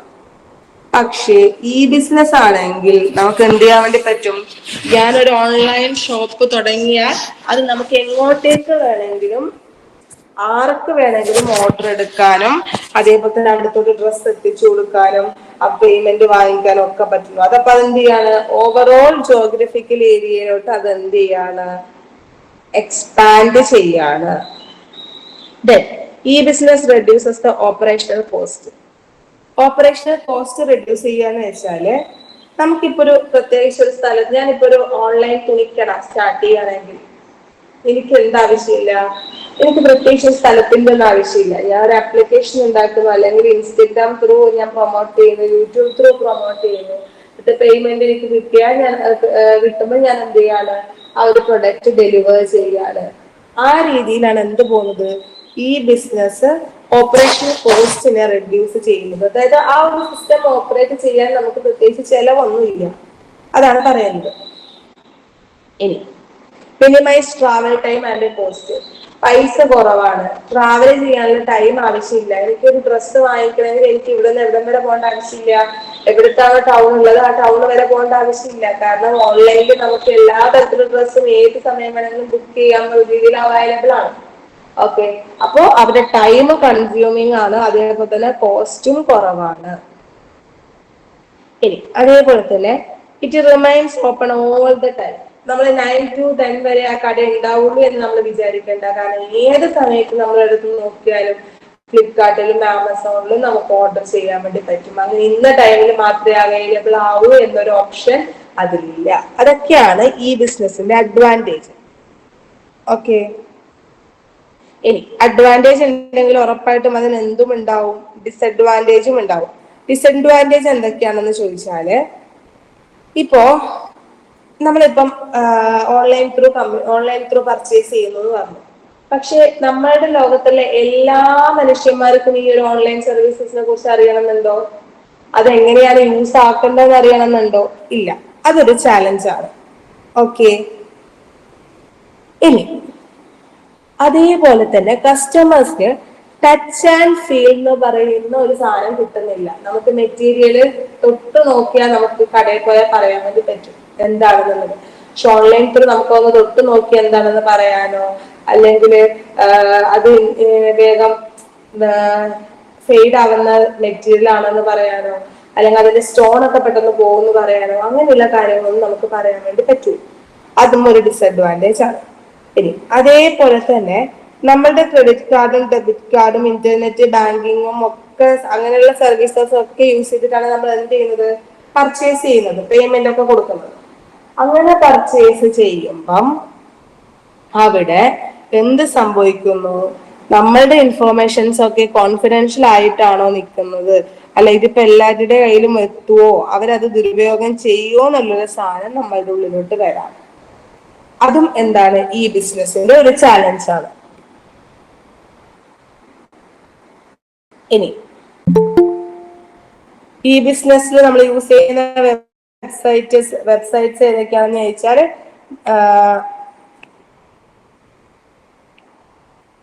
ഇപ്പോ IRCTCയുടെ സൈറ്റ്, അതൊരു ഈ ബിസിനസ് സൈറ്റ് ആണ്. അതേപോലെ തന്നെ Amazon.com, www.amazon.com. അതേപോലെ തന്നെ www.licindia.com, അതേപോലെ www.bookmyshow.com, അതേപോലെ www.flipkart.com. ഇതൊക്കെ എന്താണ്, ഒരു ഈ ബിസിനസിന്റെ സൈറ്റ് ആണ്. ആമസോൺ, അതേപോലെ തന്നെ ഫ്ലിപ്കാർട്ട്, അതേപോലെ തന്നെ IRCTC, അതേപോലെ തന്നെ ബുക്ക് മൈ ഷോ, ഇതൊക്കെയാണ് ഈ ബിസിനസ്സിൽ വരുന്ന സൈറ്റ് എന്ന് പറയുന്നത്. ഇനി എന്താണ് ഈ ലേണിംഗ്? ഈ ലേണിംഗ് എന്ന് വെച്ചാല് നമ്മുടെ ടീച്ചേഴ്സിന് അതേപോലെ തന്നെ സ്റ്റുഡൻസിനൊക്കെ ഇലക്ട്രോണിക് മീഡിയ ത്രൂ കമ്മ്യൂണിക്കേറ്റ് ചെയ്യാൻ വേണ്ടി പറ്റുന്നുണ്ടെങ്കിൽ, electronic media through educational system ഈ കൊടുക്കാൻ വേണ്ടി പറ്റുന്നുണ്ടെങ്കിൽ, എഡ്യൂക്കേഷൻ കൊടുക്കാൻ വേണ്ടി പറ്റുന്നുണ്ടെങ്കിൽ, നോട്ട്സ് ഷെയർ ചെയ്യാൻ വേണ്ടി പറ്റുന്നുണ്ടെങ്കിൽ, ആ ഒരു ഇൻഫോർമേഷൻ ആൻഡ് കമ്മ്യൂണിക്കേഷൻ ടെക്നോളജീനെയാണ് നമ്മൾ എന്തെന്ന് പറയുന്നത്, ഈ ലേണിംഗ് എന്ന് പറയുന്നത്. ഓക്കെ, ആർക്കൊക്കെയാണ് ഇത് യൂസ്ഫുൾ ആവുക? ടീച്ചേഴ്സിന്, സ്റ്റുഡൻസിനൊക്കെ. അപ്പം ഈ ലേണിംഗ് ത്രൂ നമുക്ക് എന്തൊക്കെ ചെയ്യാൻ വേണ്ടി പറ്റും? ഇലക്ട്രോണിക് ബുക്സ് റീഡ് ചെയ്യാൻ വേണ്ടി പറ്റും. എനിക്കിപ്പോ ഫോണിൽ നോക്കി ഒരൊറ്റയടിക്ക് വേണമെങ്കിൽ എന്ത് ചെയ്യാൻ വേണ്ടി പറ്റും? +2 നോട്ട്സ് ഉണ്ടാവാം, +2 ക്വസ്റ്റ്യൻസ് ഉണ്ടാവാം, അതേപോലെ തന്നെ ടെക്സ്റ്റ് ബുക്സ് ഉണ്ടാവാം, അതേപോലെ തന്നെ ഓൺലൈനിൽ എനിക്ക് ചാറ്റ് ചെയ്യാൻ വേണ്ടി പറ്റും, അതേപോലെ തന്നെ ഈ കണ്ടന്റ് കിട്ടും. പിന്നെ എഡ്യൂക്കേഷണൽ ആയിട്ടുള്ള TV ചാനൽ ഉണ്ട്. കൊറോണയുടെ ടൈമിലൊക്കെ വിക്ടേഴ്സ് ത്രൂ ഒക്കെയാണ് പഠിച്ചേക്കുന്നത്, വിക്ടേഴ്സ് ചാനൽ ത്രൂ ഒക്കെ. അപ്പൊ അതുപോലത്തെ ഓൺലൈൻ ചാനൽസ് ഉണ്ട്. ഇതൊക്കെയാണ് ഈ ഒരു ലേണിംഗിന്റെ ടൂൾസ് എന്ന് പറയുന്നത്. ഇലക്ട്രോണിക് ബുക്ക് റീഡർ എന്ന് പറഞ്ഞാല് പോർട്ടബിൾ കമ്പ്യൂട്ടർ ഡിവൈസ്, അതായത് ഡിജിറ്റൽ ബുക്കിനെ നമുക്ക് കാണാൻ വേണ്ടി പറ്റുന്ന, റീഡ് ചെയ്യാൻ വേണ്ടി പറ്റുന്ന ഒരു പോർട്ടബിൾ കമ്പ്യൂട്ടർ സിസ്റ്റം ആണ് എന്തെന്ന് പറയുന്നത്, ഇലക്ട്രോണിക് ബുക്ക് റീഡർ എന്ന് പറയുന്നത്. ഓൺലൈൻ ചാറ്റ് എന്ന് വെച്ചാൽ നമുക്ക് റിയൽ ടൈമിൽ ടെക്സ്റ്റ് മെസ്സേജ് ചെയ്യാം. ഏതെങ്കിലും രണ്ടാൾക്കാർ തമ്മിൽ എന്തെങ്കിലും ലേണിംഗ് സർവീസസ് തമ്മിൽ ഏതെങ്കിലും ഒരു ആപ്പ് ത്രൂ കമ്മ്യൂണിക്കേറ്റ് ചെയ്യുന്നു, അതിൽ നമുക്ക് ഇന്ന ക്ലാസ് എന്താണ് ക്ലാസ്സിന്റെ അവസ്ഥ, ആവറേജ് ആണോ, ഗുഡ് ആണോ, അതോ വെരി ഗുഡ് ആണോ, അതോ പുവർ ആണോ, അങ്ങനെയുള്ള കാര്യങ്ങളൊക്കെ അപ്ഡേറ്റ് ചെയ്യാം. അതാണ് ഓൺലൈൻ ചാറ്റ് എന്ന് പറയുന്നത്. അതേപോലെ തന്നെ ഈ ടെക്സ്റ്റ് എന്ന് വെച്ചാല് ടെക്സ്റ്റൽ ഇൻഫോർമേഷൻസ് ഒക്കെ നമുക്ക് എന്ത് ചെയ്യാം, ഇലക്ട്രോണിക് ഫോർമാറ്റിൽ അവൈലബിൾ ആവും. ഈ കണ്ടന്റ് എന്ന് പറഞ്ഞാല് ഇ ലേണിംഗ് മെറ്റീരിയൽസ് ഒക്കെ, അതായത് videos, presentation slides, graphics, animations, ഇതൊക്കെ ഡിഫറെന്റ് സൈറ്റിൽ നമുക്ക് അവൈലബിൾ ആവും. അതേപോലെ തന്നെ എഡ്യൂക്കേഷൻ ചാനൽസ്, നമുക്ക് ടെലികാസ്റ്റിംഗ് അല്ലെങ്കിൽ വെബ്കാസ്റ്റിംഗ് ചാനൽസ് ഉണ്ട്. അതിലാണ് നമുക്ക് എന്തുണ്ടാവും, നമ്മുടെ ക്ലാസ് 10th ക്ലാസ് ഉണ്ടാവും, 12th ക്ലാസ് ഉണ്ടാവും, ഫസ്റ്റ് സ്റ്റാൻഡേർഡിലെ ക്ലാസ് ഉണ്ടാവും. ഇതുപോലത്തെ ക്ലാസ്സസ് ഒക്കെ ഈ ഒരു ചാനൽ ത്രൂ അട്രാക്റ്റീവ് ആയിട്ട് പഠിക്കാൻ വേണ്ടി പറ്റും. ഓക്കെ,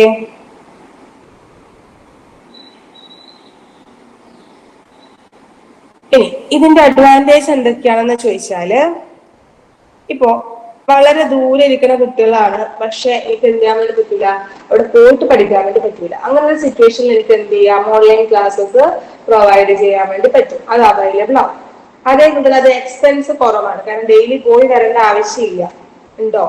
അപ്പൊ നമുക്ക് എന്ത് ചെയ്യാം, ഡയറക്റ്റ് ഞാനിപ്പം ജവാദോട് കമ്മ്യൂണിക്കേറ്റ് ചെയ്യുന്നത് പോലെ ഒരു 2 പേഴ്സൺ ഡയറക്റ്റ് എന്ത് ചെയ്യാം, ഓൺലൈൻ ആയിട്ട് തന്നെ കമ്മ്യൂണിക്കേറ്റ് ചെയ്ത് ക്ലാസ് എടുക്കാൻ വേണ്ടി പറ്റും.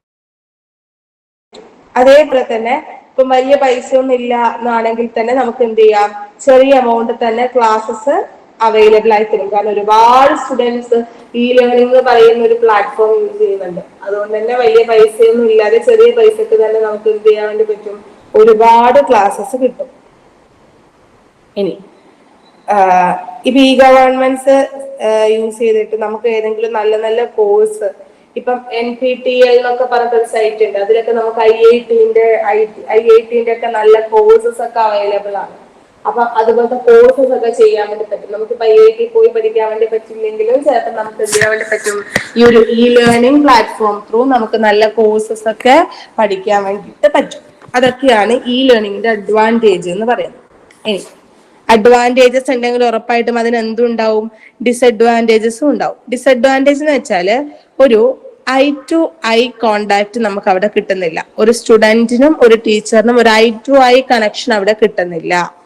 ഓക്കെ, ഇപ്പൊ തന്നെ ഞാൻ ക്ലാസ് എടുത്തോണ്ടിരിക്കുമ്പോ ജവാദ ഉറങ്ങാണോ എന്ന് എനിക്കറിയില്ല. ഞാൻ ഇടയ്ക്കിടയ്ക്ക് വിളിച്ചു നോക്കണം, അല്ലേ ജവാദ? ഓക്കെ, ഉറങ്ങാണോ?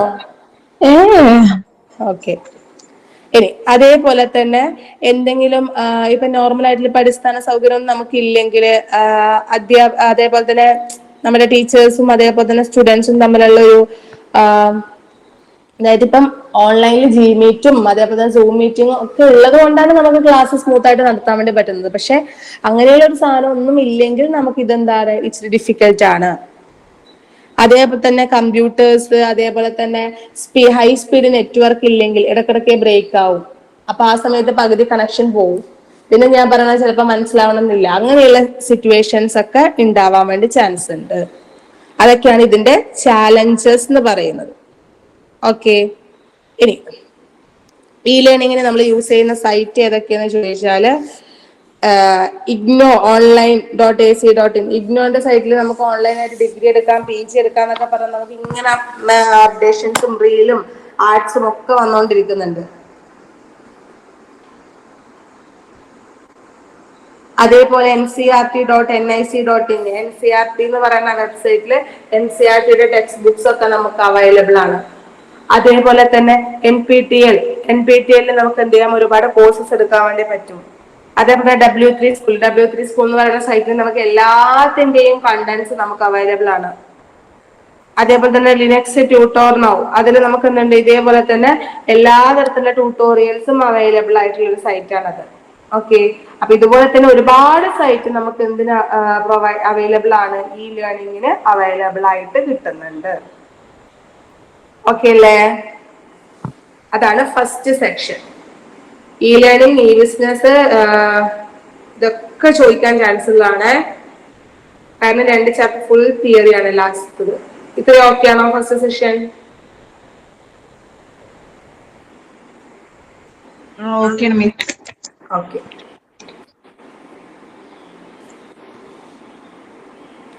നെക്സ്റ്റ്, എന്താണ് IPR അല്ലെങ്കിൽ ഇന്റലക്ച്വൽ പ്രോപ്പർട്ടി റൈറ്റ്? ഇച്ചിരി കൂടി രസമാണ് ഇത് പഠിക്കാൻ.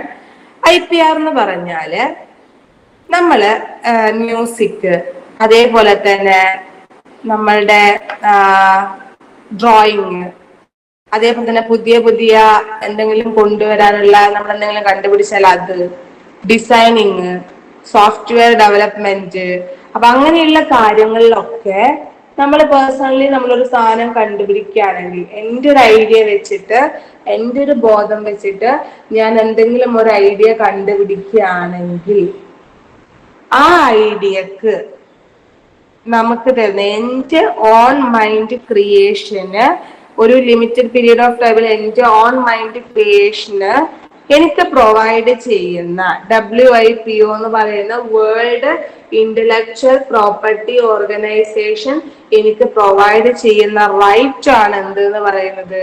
ഇന്റലക്ച്വൽ പ്രോപ്പർട്ടി റൈറ്റ്സ് അല്ലെങ്കിൽ IPR എന്ന് പറയുന്നത്. എന്റെ ഓൺ ക്രിയേഷന് WIPO എനിക്ക് പ്രൊവൈഡ് ചെയ്യുന്ന റൈറ്റ് ആണ്, എക്സ്ക്ലൂസീവ് റൈറ്റ് ആണ് IPR or intellectual property rights എന്ന് പറയുന്നത്. ഇനി ഈ ഇന്റലക്ച്വൽ പ്രോപ്പർട്ടി റൈറ്റ്സ് ഏതിലൊക്കെ കിട്ടാം? ഇൻഡസ്ട്രിയിൽ കിട്ടാം, കൊമേഴ്സിൽ കിട്ടാം, അഗ്രികൾച്ചറൽ പ്രൊഡക്ട്സിൽ കിട്ടാം, ഇങ്ങനെയുള്ളതിലൊക്കെ കിട്ടാം. ഓക്കെ, ഇതിനെയൊക്കെ പ്രൊട്ടക്ട് ചെയ്യാൻ വേണ്ടിയിട്ട് നമ്മൾ എന്ത് ചെയ്യും? പാറ്റന്റ് നൽകും. അതായത് നമ്മുടെ ഇൻവെൻഷന്, നമ്മുടെ ട്രേഡ് മാർക്കിന്, നമ്മുടെ ഇൻഡസ്ട്രിയൽ ഡിസൈനിന്, അതേപോലെ തന്നെ ജോഗ്രഫിക്കൽ ഇൻഡിക്കേഷന്, അതിനൊക്കെ നമ്മൾ എന്ത് കൊടുക്കും? പാറ്റന്റ് കൊടുക്കും. അതായത് ഒരു സാധനം ഞാൻ കണ്ടുപിടിച്ചാല് അപ്പം അതിന്റെ അധികാരം കംപ്ലീറ്റ്ലി ആർക്കാണ്? എനിക്കാണ്. ഓക്കെ, അതിപ്പോ ഒരു പ്രൊഡക്റ്റ് ആവാം, അതേപോലെ തന്നെ ഒരു പ്രോസസ് ആവാം. അപ്പൊ അത് കണ്ടുപിടിച്ചാൽ അതിന്റെ ഫുള്ളായിട്ടുള്ള ആ ഒരു അവകാശം എന്ന് പറയുന്നത് ആർക്കാണ്? എനിക്കാണ്, അല്ലേ? അപ്പൊ എനിക്ക് തരുന്ന ഒരു സാധനമാണ്, ഒരു റൈറ്റ് ആണ് എന്തെന്ന് പറയുന്നത്? പാറ്റന്റ് എന്ന് പറയുന്നത്. ഇതിനെ പ്രൊട്ടക്ട് ചെയ്യാൻ വേണ്ടി എനിക്ക് നൽകുന്നതാണ് എന്ത്? പാറ്റന്റ്. ഓക്കെ, അതെന്ന് പറയുന്നത് എപ്പോഴും പുതിയ സാധനമായിരിക്കണം. Exclusive rights granted for an invention. ഒരു ഇൻവെൻഷന് ഗ്രാന്റ് ചെയ്യുന്ന, അനുവദിച്ചു കൊടുക്കുന്ന ഒരു എക്സ്ക്ലൂസീവ് റൈറ്റ് ആണ് എന്ത്? പാറ്റന്റ് എന്ന് പറയുന്നത്. അതെപ്പോഴും ഡിഫറെന്റ് ആയിരിക്കണം. ഓക്കെ, എന്തെങ്കിലും ഒരു പുതിയ കാര്യമായിരിക്കണം ഞാൻ കണ്ടുപിടിക്കേണ്ടത്. അല്ലാതെ ഓൾറെഡി ഉള്ള എന്തെങ്കിലും സാധനത്തിന് ഞാൻ ഇതുപോലെ കണ്ടുപിടിച്ചാൽ അതിന് എനിക്ക് എന്തെന്ന് പറയാൻ പറ്റൂല? പാറ്റന്റ് എന്ന് പറയാൻ വേണ്ടി പറ്റൂല. ഓക്കെ, ഇനി എന്തിനൊക്കെയാണ് ഈ പാറ്റന്റ് കിട്ടുന്നതെന്ന് ചോദിച്ചാല്, ട്രേഡ് മാർക്കിന് പാറ്റന്റ് കിട്ടാം. ട്രേഡ് മാർക്ക് എന്ന് വെച്ചാല് മഴവിൽ മനോരമ, അതെന്താണ്? ആ ചാനലിന്റെ ഒരു ട്രേഡ് മാർക്കാണ്, ഒരു ഡിസൈൻ ആണ്. അപ്പൊ ആ ഡിസൈൻ കാണുമ്പോൾ തന്നെ മഴവിൽ മനോരമയാണ് നമുക്ക് ഐഡന്റിഫൈ ചെയ്യാം. ഇൻഫോസിസ്, അതിന്റെ ഡിസൈനാണ് അത്. അതേപോലെ തന്നെ BSNL എന്ന് പറയുന്ന ബ്ലൂവിൽ എഴുതിയതാണ് BSNLന്റെ ഡിസൈൻ. അതേപോലെ തന്നെ ഗോദ്രേജ് എങ്ങനെ എഴുതാ? ഇങ്ങനല്ലേ എഴുതാ? അതാണ് അതിന്റെ ഡിസൈൻ. അതേപോലെ തന്നെ അമൂൽ ഇങ്ങനെ എഴുതും. അതേപോലെ തന്നെ ഡയറി മിൽക്ക് ഇങ്ങനെ എന്തോ അല്ലേ എഴുതാ? ഓക്കെ, അതുപോലെയുള്ള ഏതെങ്കിലും ഒരു കമ്പനിയുടെ അല്ലെങ്കിൽ ഏതെങ്കിലും ഒരു പേഴ്സന്റെ എന്തെങ്കിലും ഒരു സർവീസ് പ്രൊവൈഡ് ചെയ്യാൻ വേണ്ടി യൂസ് ചെയ്യുന്ന സൈനെയാണ് നമ്മൾ ട്രേഡ് മാർക്ക് എന്ന് പറയുന്നത്. ഓക്കെ, അങ്ങനെ ഒരു സൈനെയാണ് നമ്മൾ എന്തെന്ന് പറയുന്നത്? ട്രേഡ് മാർക്ക് എന്ന് പറയുന്നത്. ഇനി അടുത്തത് ഇൻഡസ്ട്രിയൽ ഡിസൈൻ. ഇൻഡസ്ട്രിയൽ ഡിസൈൻ എന്ന് പറഞ്ഞാല് ഒരു പ്രൊഡക്റ്റ്, ആ ഒരു പ്രൊഡക്റ്റിനെ നമ്മൾ എന്ത് ചെയ്യുന്നു? നമുക്ക് കാണാൻ കൊള്ളാവുന്ന രീതിയിൽ നമ്മൾ അതിനെ ഡെവലപ്പ് ചെയ്തെടുക്കുകയാണ്. അതായത് അതിനെ മെയ്ഡ് ചെയ്തെടുക്കുകയാണ്. അത് 3D ആയിട്ട് മെയ്ഡ് ചെയ്യാം, അല്ലെങ്കിൽ അതിലെ കളർ വെച്ചിട്ട് ഡിഫറെന്റ് ആക്കാം, അതേപോലെ അതിന്റെ ഷേപ്പ് വെച്ച് ഡിഫറെന്റ് ആക്കാം. അങ്ങനെയുള്ള കാര്യങ്ങളൊക്കെ, അതിപ്പോ ഒരു ബോട്ടിലിന്റെ ആവാ, ഫോണിന്റെ ആവാ, അങ്ങനെയുള്ളതിലൊക്കെ നമ്മൾ എന്തെങ്കിലും ഒരു ഡിസൈൻ വെച്ചിട്ട് ഷേപ്പ് ചെയ്യുന്നതിനാണ് നമ്മൾ ഇൻഡസ്ട്രിയൽ ഡിസൈൻ എന്ന് പറയുന്നത്. കൊക്കക്കോളയുടെ ബോട്ടിൽ കണ്ടിട്ടില്ലേ? ഇങ്ങനെ ഇന്നല്ല കേട്ടാ, ഞാൻ വരച്ച് മാറിപ്പോയതാണ്. ആ എന്തെങ്കിലും ആവട്ടെ. അങ്ങനെയാണ് കൊക്കക്കോളയുടെ ഒരു ബോട്ടിൽ വരുന്നത്. ഞാൻ എടുത്തു വെച്ചിട്ടില്ല അതാ. അതുപോലെ ഐഫോൺ 17 കണ്ടാൽ നമുക്ക് തിരിച്ചറിയാം. അതേപോലെ തന്നെ ഐഫോൺ കണ്ടാൽ നമുക്ക് തിരിച്ചറിയാം. S24 കണ്ടാൽ നമുക്ക് തിരിച്ചറിയാം. ഓക്കെ, അപ്പം ഇതിനൊക്കെ തിരിച്ചറിയാൻ വേണ്ടിയിട്ട് അതിനെന്തുണ്ട്, ഒരു ഡിസൈൻ കൊടുത്തിട്ടുണ്ട്. അതായത് എങ്ങനെയാണ് അതിനെ ഡിസൈൻ ചെയ്തെടുക്കേണ്ടത്, അതിന്റെ ഷേപ്പ്. ഓക്കെ, അല്ലെങ്കിൽ അതിൽ വേറെ എന്തെങ്കിലും മാർക്ക് ആഡ് ചെയ്തിട്ട് അല്ലെങ്കിൽ കളർ വെച്ചിട്ട് അങ്ങനെയൊക്കെ നമ്മൾ സെറ്റ് ചെയ്യുന്നതിനെയാണ് നമ്മൾ എന്തെന്ന് പറയുക, ഇൻഡസ്ട്രിയൽ ഡിസൈൻ എന്ന് പറയുന്നത്. ഓക്കെ, അപ്പൊ ആ ഇൻഡസ്ട്രിയൽ ഡിസൈനിനും നമുക്ക് എന്ത് കൊടുക്കാം, പാറ്റന്റ് കൊടുക്കാം. ഞാനിപ്പം സ്പ്രൈറ്റിന്റെ ഒരു ബോട്ടില് വെറൈറ്റി ആയിട്ട് ഉണ്ടാക്കി. എനിക്ക് വേണമെങ്കിൽ എന്താക്കാം, സ്പ്രൈറ്റിന്റെ ആവേണ്ടി പറ്റില്ല, അതിന് വേറെ എന്തെങ്കിലും ഒരു പേര് കൊടുത്തിട്ട് അത് നല്ല പ്രൊഡക്റ്റ് ആണെന്നും പറഞ്ഞ് നമുക്ക് എന്ത് മേടിക്കാം, പാറ്റന്റ് മേടിക്കാം. പക്ഷെ അത് അങ്ങനെയാണ് എന്ന് അവർക്കും കൂടി തോന്നണം. ഓക്കെ, ഇനി അതേപോലെ തന്നെ ജോഗ്രഫിക്കൽ ഇൻഡിക്കേഷൻ. ജോഗ്രഫിക്കൽ ഇൻഡിക്കേഷൻ എന്ന് വെച്ചാല് ഏതെങ്കിലും ഒരു സ്പെസിഫിക് ജോഗ്രഫിക്കൽ ഏരിയയില് ആ ഒരു ഏരിയക്ക് റിലേറ്റഡ് ആയിട്ടുള്ള എന്തെങ്കിലും സാധനങ്ങൾ നമ്മൾ ഡെവലപ്പ് ചെയ്തെടുക്കുകയാണെങ്കിൽ അതിന് നമ്മൾ എന്തെന്ന് പറയും, ജോഗ്രഫിക്കൽ ഇൻഡിക്കേഷൻ എന്ന് പറയും. ഇപ്പൊ കോഴിക്കോടൻ ഹൽവ, അത് കോഴിക്കോട് എന്ന് പറയുന്ന ആ ഒരു ജോഗ്രഫിക്കൽ ഏരിയയിൽ നമുക്ക് കിട്ടുന്ന ഒരു സാധനമാണ്. ഓക്കെ, എല്ലാരും പറയും കോഴിക്കോട് പോകുമ്പോൾ കോഴിക്കോടൻ ഹൽവ കൊണ്ടുവരണം. അതേപോലെ തന്നെ തഞ്ചാവൂർ പാവ, ഇങ്ങനെ ഇങ്ങനെ കറക്റ്റ് പാവ, അതാണ് തഞ്ചാവൂർ പാവ. അതേപോലെ തന്നെ ഡാർജിലിംഗ് ടീ, ഒരു ടീ പൗഡറിന്റെ ആണ് ഡാർജിലിംഗ് ടീ എന്ന് പറയുന്നത്. അതേ ജോഗ്രഫിക്കൽ ഇൻഡിക്കേഷൻ കിട്ടിയിട്ടുണ്ട്. അതേപോലെ തന്നെ നമ്മളുടെ നിലമ്പൂർ തേക്ക്, അതിന് ജോഗ്രഫിക്കൽ ഇൻഡിക്കേഷൻ കിട്ടിയിട്ടുണ്ട്. അപ്പം അതേപോലെ തന്നെ നിങ്ങളുടെ ജോഗ്രഫിക്കൽ ഏരിയയിൽ എന്തെങ്കിലും ഡിഫറെന്റ് സാധനങ്ങൾ, അത് ഫുഡ് പ്രൊഡക്റ്റ് ആവട്ടെ അല്ല വേറെ എന്തെങ്കിലും പ്രൊഡക്ട്സ് ആവട്ടെ, അത് ഡിഫറെന്റ് ആയിട്ട് നിങ്ങൾ കണ്ടുപിടിച്ചിട്ടുണ്ടെങ്കിൽ അതിനും നമുക്ക് എന്ത് കൊടുക്കാൻ വേണ്ടി പറ്റും, പാറ്റന്റ് കൊടുക്കാൻ വേണ്ടി പറ്റും. അതാണ് ജോഗ്രഫിക്കൽ ഇൻഡിക്കേഷൻ എന്ന് പറയുന്നത്. ഓക്കെ ആണ്? ഓക്കെ അല്ലടാ? ഓക്കെയാണ് മിസ്. Okay, copyright. കോപ്പിറൈറ്റ് എന്ന് പറഞ്ഞാൽ എന്താണ്? കോപ്പിറൈറ്റ് എന്ന് പറഞ്ഞാല് ഇപ്പൊ ഞാൻ ഉണ്ടാക്കിയിട്ടുള്ള ഒരു പ്രൊഡക്റ്റ്, പ്രൊഡക്റ്റിൽ ഒരു വീഡിയോ അല്ലെങ്കിൽ ഒരു ഓഡിയോ അല്ലെങ്കിൽ ഒരു ഇമേജ് എന്തേലും ആവട്ടെ, ഒരു മൂവി അല്ലെങ്കിൽ ഒരു എന്താണ് ഒരു പാവ എന്തെങ്കിലുമൊക്കെ ആവട്ടെ, അല്ലെങ്കിൽ ഒരു സോഫ്റ്റ്വെയർ, ഇതിനൊക്കെ ഞാനാണ് ഉണ്ടാക്കിയിട്ടുള്ളതെങ്കിൽ അതിന്റെ കംപ്ലീറ്റ് ആ ഒരു അവകാശം ആർക്കാണ്? എനിക്ക് മാത്രമാണ്, വേറൊരാൾക്ക് കൊടുക്കാൻ വേണ്ടി പറ്റൂല. കാരണം ഞാൻ കഷ്ടപ്പെട്ട് ഉണ്ടാക്കിയതാണ്, അല്ലേ? അപ്പോ അങ്ങനെ ഒരു സാധനം, ഞാൻ ഉണ്ടാക്കിയിട്ടുള്ള ഒരു സാധനം അതിനെ വേറൊരാള് കോപ്പി ചെയ്തെടുക്കുകയാണെങ്കിൽ, വേറൊരാൾ ഇത് അവരുടേതായിട്ട് അവരുടേതായിട്ട് എടുത്തിട്ട് അവരുടെ രീതിയിൽ അവർ വീണ്ടും അത് അപ്ലോഡ് ചെയ്യുന്നു, അവർ വീണ്ടും അതിന് ചെറിയ മോഡിഫിക്കേഷൻ ഒക്കെ വരുത്തി അവരതാണ് എന്ന് കാണിക്കുന്നു. അങ്ങനെയൊക്കെ ചെയ്യുകയാണെങ്കിൽ ഇവിടെ കോപ്പിറൈറ്റ് ഇഷ്യൂ വരും. ഓക്കെ, അപ്പൊ നമുക്ക് സ്വന്തമായിട്ടൊരു കോപ്പിറൈറ്റ് ഓഫീസ് ഒക്കെ ഉണ്ട്. 1958 ജനുവരിയിലാണ് നമ്മൾ എന്ത് കൊണ്ടുവന്നിട്ടുള്ളത്, ഈ കോപ്പിറൈറ്റ് ലോ കൊണ്ടുവന്നിട്ടുള്ളത്. 1958 ജനുവരിയിലാണ് കോപ്പിറൈറ്റ് ലോ കൊണ്ടുവന്നിട്ടുള്ളത്. ഓക്കെ, അത് 1957 ശരിക്കും നിലവിൽ വന്നത്. പക്ഷെ 58 അത് എന്ത് ചെയ്തത്, ഒഫീഷ്യലി അനൗൺസ് ചെയ്തിട്ടുള്ളത്. ഓക്കെ, എന്നിട്ട് 2012 ആകുമ്പോ ഇതിൽ ചെറിയ ചെറിയ സ്മോൾ ചേഞ്ചസ് ഒക്കെ വരുത്തി അതിനെന്ത് ചെയ്തു, കംപ്ലീറ്റ്ലി നമ്മൾ യൂസ് ചെയ്യാൻ വേണ്ടി തുടങ്ങി. ഓക്കെ, അപ്പൊ അങ്ങനെ വരുമ്പം നമുക്ക് ഇവിടെ എന്ത് സംഭവിക്കും, ഇപ്പൊ ഞാൻ ചെയ്തിട്ടുള്ള ഒരു കാര്യം വേറൊരാള് കോപ്പി ചെയ്താൽ എനിക്ക് അവർക്കെതിരെ എന്ത് ചെയ്യാൻ വേണ്ടി പറ്റും, കംപ്ലൈന്റ് ചെയ്യാൻ വേണ്ടി പറ്റും. ഓക്കെ, അതിപ്പം ഞാൻ ചെയ്തിട്ടുള്ള ഒരു സാധനം അവർ വേറൊരു ലാംഗ്വേജിലോട്ട് മാറ്റിയിട്ടുള്ളത്, അതൊരു പ്രശ്നമാണ്. അതേപോലെ തന്നെ ഞാൻ എന്റെ സാധനം, അതിന്റെ സൗണ്ട്, അതേപോലെ തന്നെ അതിന്റെ റീക്രിയേഷൻ, എന്റെ സൗണ്ട് യൂസ് ചെയ്തിട്ട് ഞാനിപ്പോ ഒരു റീല് ചെയ്തു, ആ സെയിം റീലിനെ എന്റെ സൗണ്ട് യൂസ് ചെയ്തിട്ട് വേറെ ആള് റീക്രിയേറ്റ് ചെയ്യാണ്, അതൊരു കോപ്പിറൈറ്റ് ഇഷ്യൂ ആണ്. ഓക്കെ, അതേപോലെ അതിനെ നമ്മൾ പബ്ലിക്കിലോട്ട് അവൈലബിൾ ആക്കുക, കോപ്പിറൈറ്റ് ഇഷ്യൂ ആണ്, വേറൊരാളുടെ സാധനം. അതേപോലെ തന്നെ നമ്മളിപ്പം ചില സിനിമയൊക്കെ നമ്മൾ ആ സിനിമയിലത്തെ സാധനങ്ങളൊക്കെ നമ്മൾ വേറൊരു സിനിമയിലോട്ടൊക്കെ എടുക്കും. അതൊരു കോപ്പിറൈറ്റ് ഇഷ്യൂ ആണ്. ഇപ്പൊ മറ്റേ കാന്താരയുടെ ഇഷ്യൂ ഉണ്ടായിരുന്നു. കാന്താരയിലും തൈക്കുടം ബ്രിഡ്ജിന്റെ സെയിം മ്യൂസിക് ആണ് കാന്താരയിലും യൂസ് ചെയ്തേക്കുന്നത് എന്നൊക്കെ പറഞ്ഞിട്ട്. ഓക്കെ, അതൊരു കോപ്പിറൈറ്റ് ഇഷ്യൂ ഉണ്ടായിരുന്നു. അതൊക്കെയാണ് എന്ത് കോപ്പിറൈറ്റ് എന്ന് പറയുന്നത്.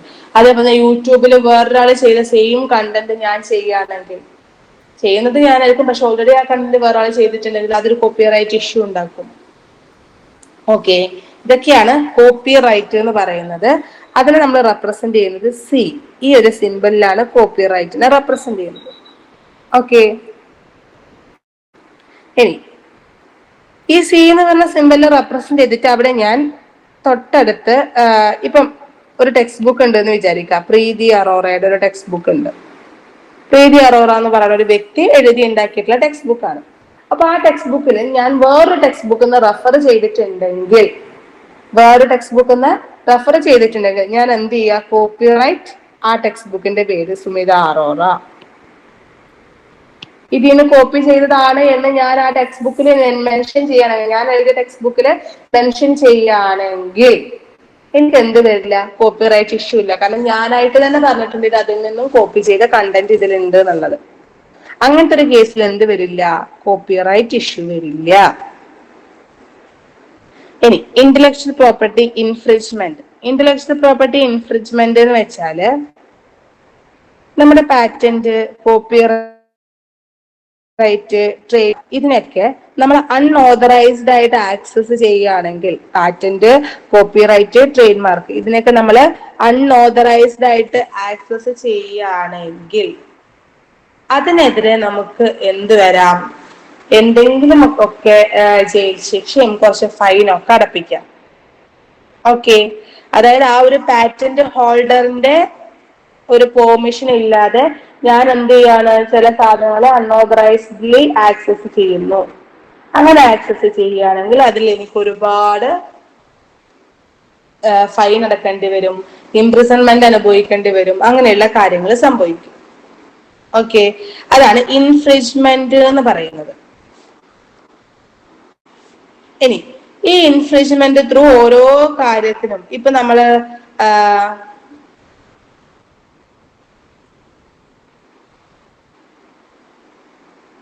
ഓക്കെ, നമ്മളിപ്പം ഹോർലിക്സ് എന്ന് പറയുന്ന സാധനം ഒരു എക്സാമ്പിൾ ആണ് സംഭവിച്ചിട്ടുള്ളത്. ഹോർലിക്സ് എന്ന് പറയുന്ന സാധനം ആ സെയിം നെയിം യൂസ് ചെയ്തിട്ട് വേറൊരു സാധനം ഇറങ്ങിയിട്ടുണ്ട്. ഒരു സ്വീറ്റ്, ഒരു മിഠായി ഇറങ്ങിയിട്ടുണ്ട്.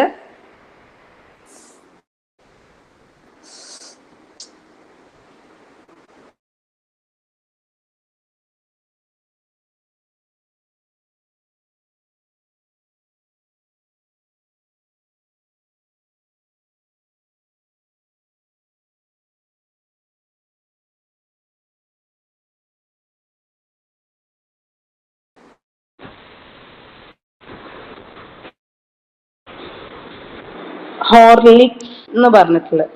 ഹോർലിക്സിനെ എന്താക്കി മാറ്റുന്നു? ഹോർലിക്സ് എന്നാക്കുന്നു. ഓക്കെ, സോറി, ഹോർലിക്സിനെ, ഇതാണ് ഒറിജിനൽ ഹോർലിക്സ്. ഇതിനെന്താക്കാണ്? ഹോർലിക്സ് എന്ന് പറഞ്ഞിട്ട് ഒരു ചോക്ലേറ്റ് ഇറങ്ങിയിട്ടുണ്ട്. ഓക്കെ, അപ്പൊ അത് ശരിക്കും പറഞ്ഞാൽ എന്താണ്? ഈ ഒരു ഇന്റലക്ച്വൽ പ്രോപ്പർട്ടി ഇൻഫ്രിഞ്ച്മെന്റ് ആണ്. കാരണം ഒരു സാധനത്തിന് നമ്മൾ എന്ത് ചെയ്യാണ്? അതിന് പെർമിഷൻ ഇല്ലാതെ വേറൊരു പേരാക്കി മാറ്റി അതേപോലത്തെ ഒരു സാധനം ഉണ്ടാക്കാന്ന് വെച്ചാൽ, അതേപോലെ തന്നെ സ്പ്രിറ്റും സ്പ്രൈറ്റും ഉണ്ട്. സ്പ്രൈറ്റ് എന്ന് പറയുന്ന സാധനമാണ് ഒറിജിനല്. അതിന്റെ സ്പെല്ലിംഗ് നോക്കിയാൽ മനസ്സിലാവും.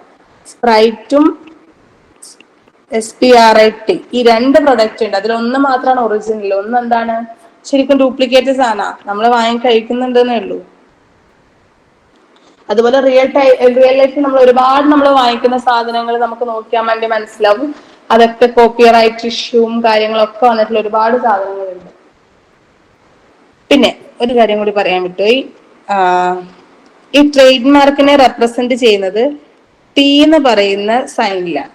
ഓക്കെ, ഇപ്പൊ നമ്മൾ ചുമ്മാ പുറത്തോട്ടൊക്കെ പോകുമ്പോ നമ്മൾ നോക്കിയാൽ മതി, ഏതെങ്കിലും ഒരു ഷോപ്പിന്റെ ഫ്രണ്ടില്, ഷോപ്പിന്റെ പേരിന്റെ സൈഡിൽ ജസ്റ്റ് T എന്ന് പറഞ്ഞിട്ടൊരു വട്ടത്തിൽ എന്തെങ്കിലും ഉണ്ടെങ്കിൽ ആ ലോഗോ ട്രേഡ് മാർക്ക് കിട്ടിയതാണ്. ആ ലോഗോ എന്ത് കിട്ടിയതാണ്? ട്രേഡ് മാർക്ക് കിട്ടിയതാണ്. ഇനി P എന്നെങ്ങാനും പറഞ്ഞിട്ടുണ്ടെങ്കിൽ അത് പാറ്റന്റ് കിട്ടിയതാണ്. ഓക്കെ, അതേപോലെ തന്നെ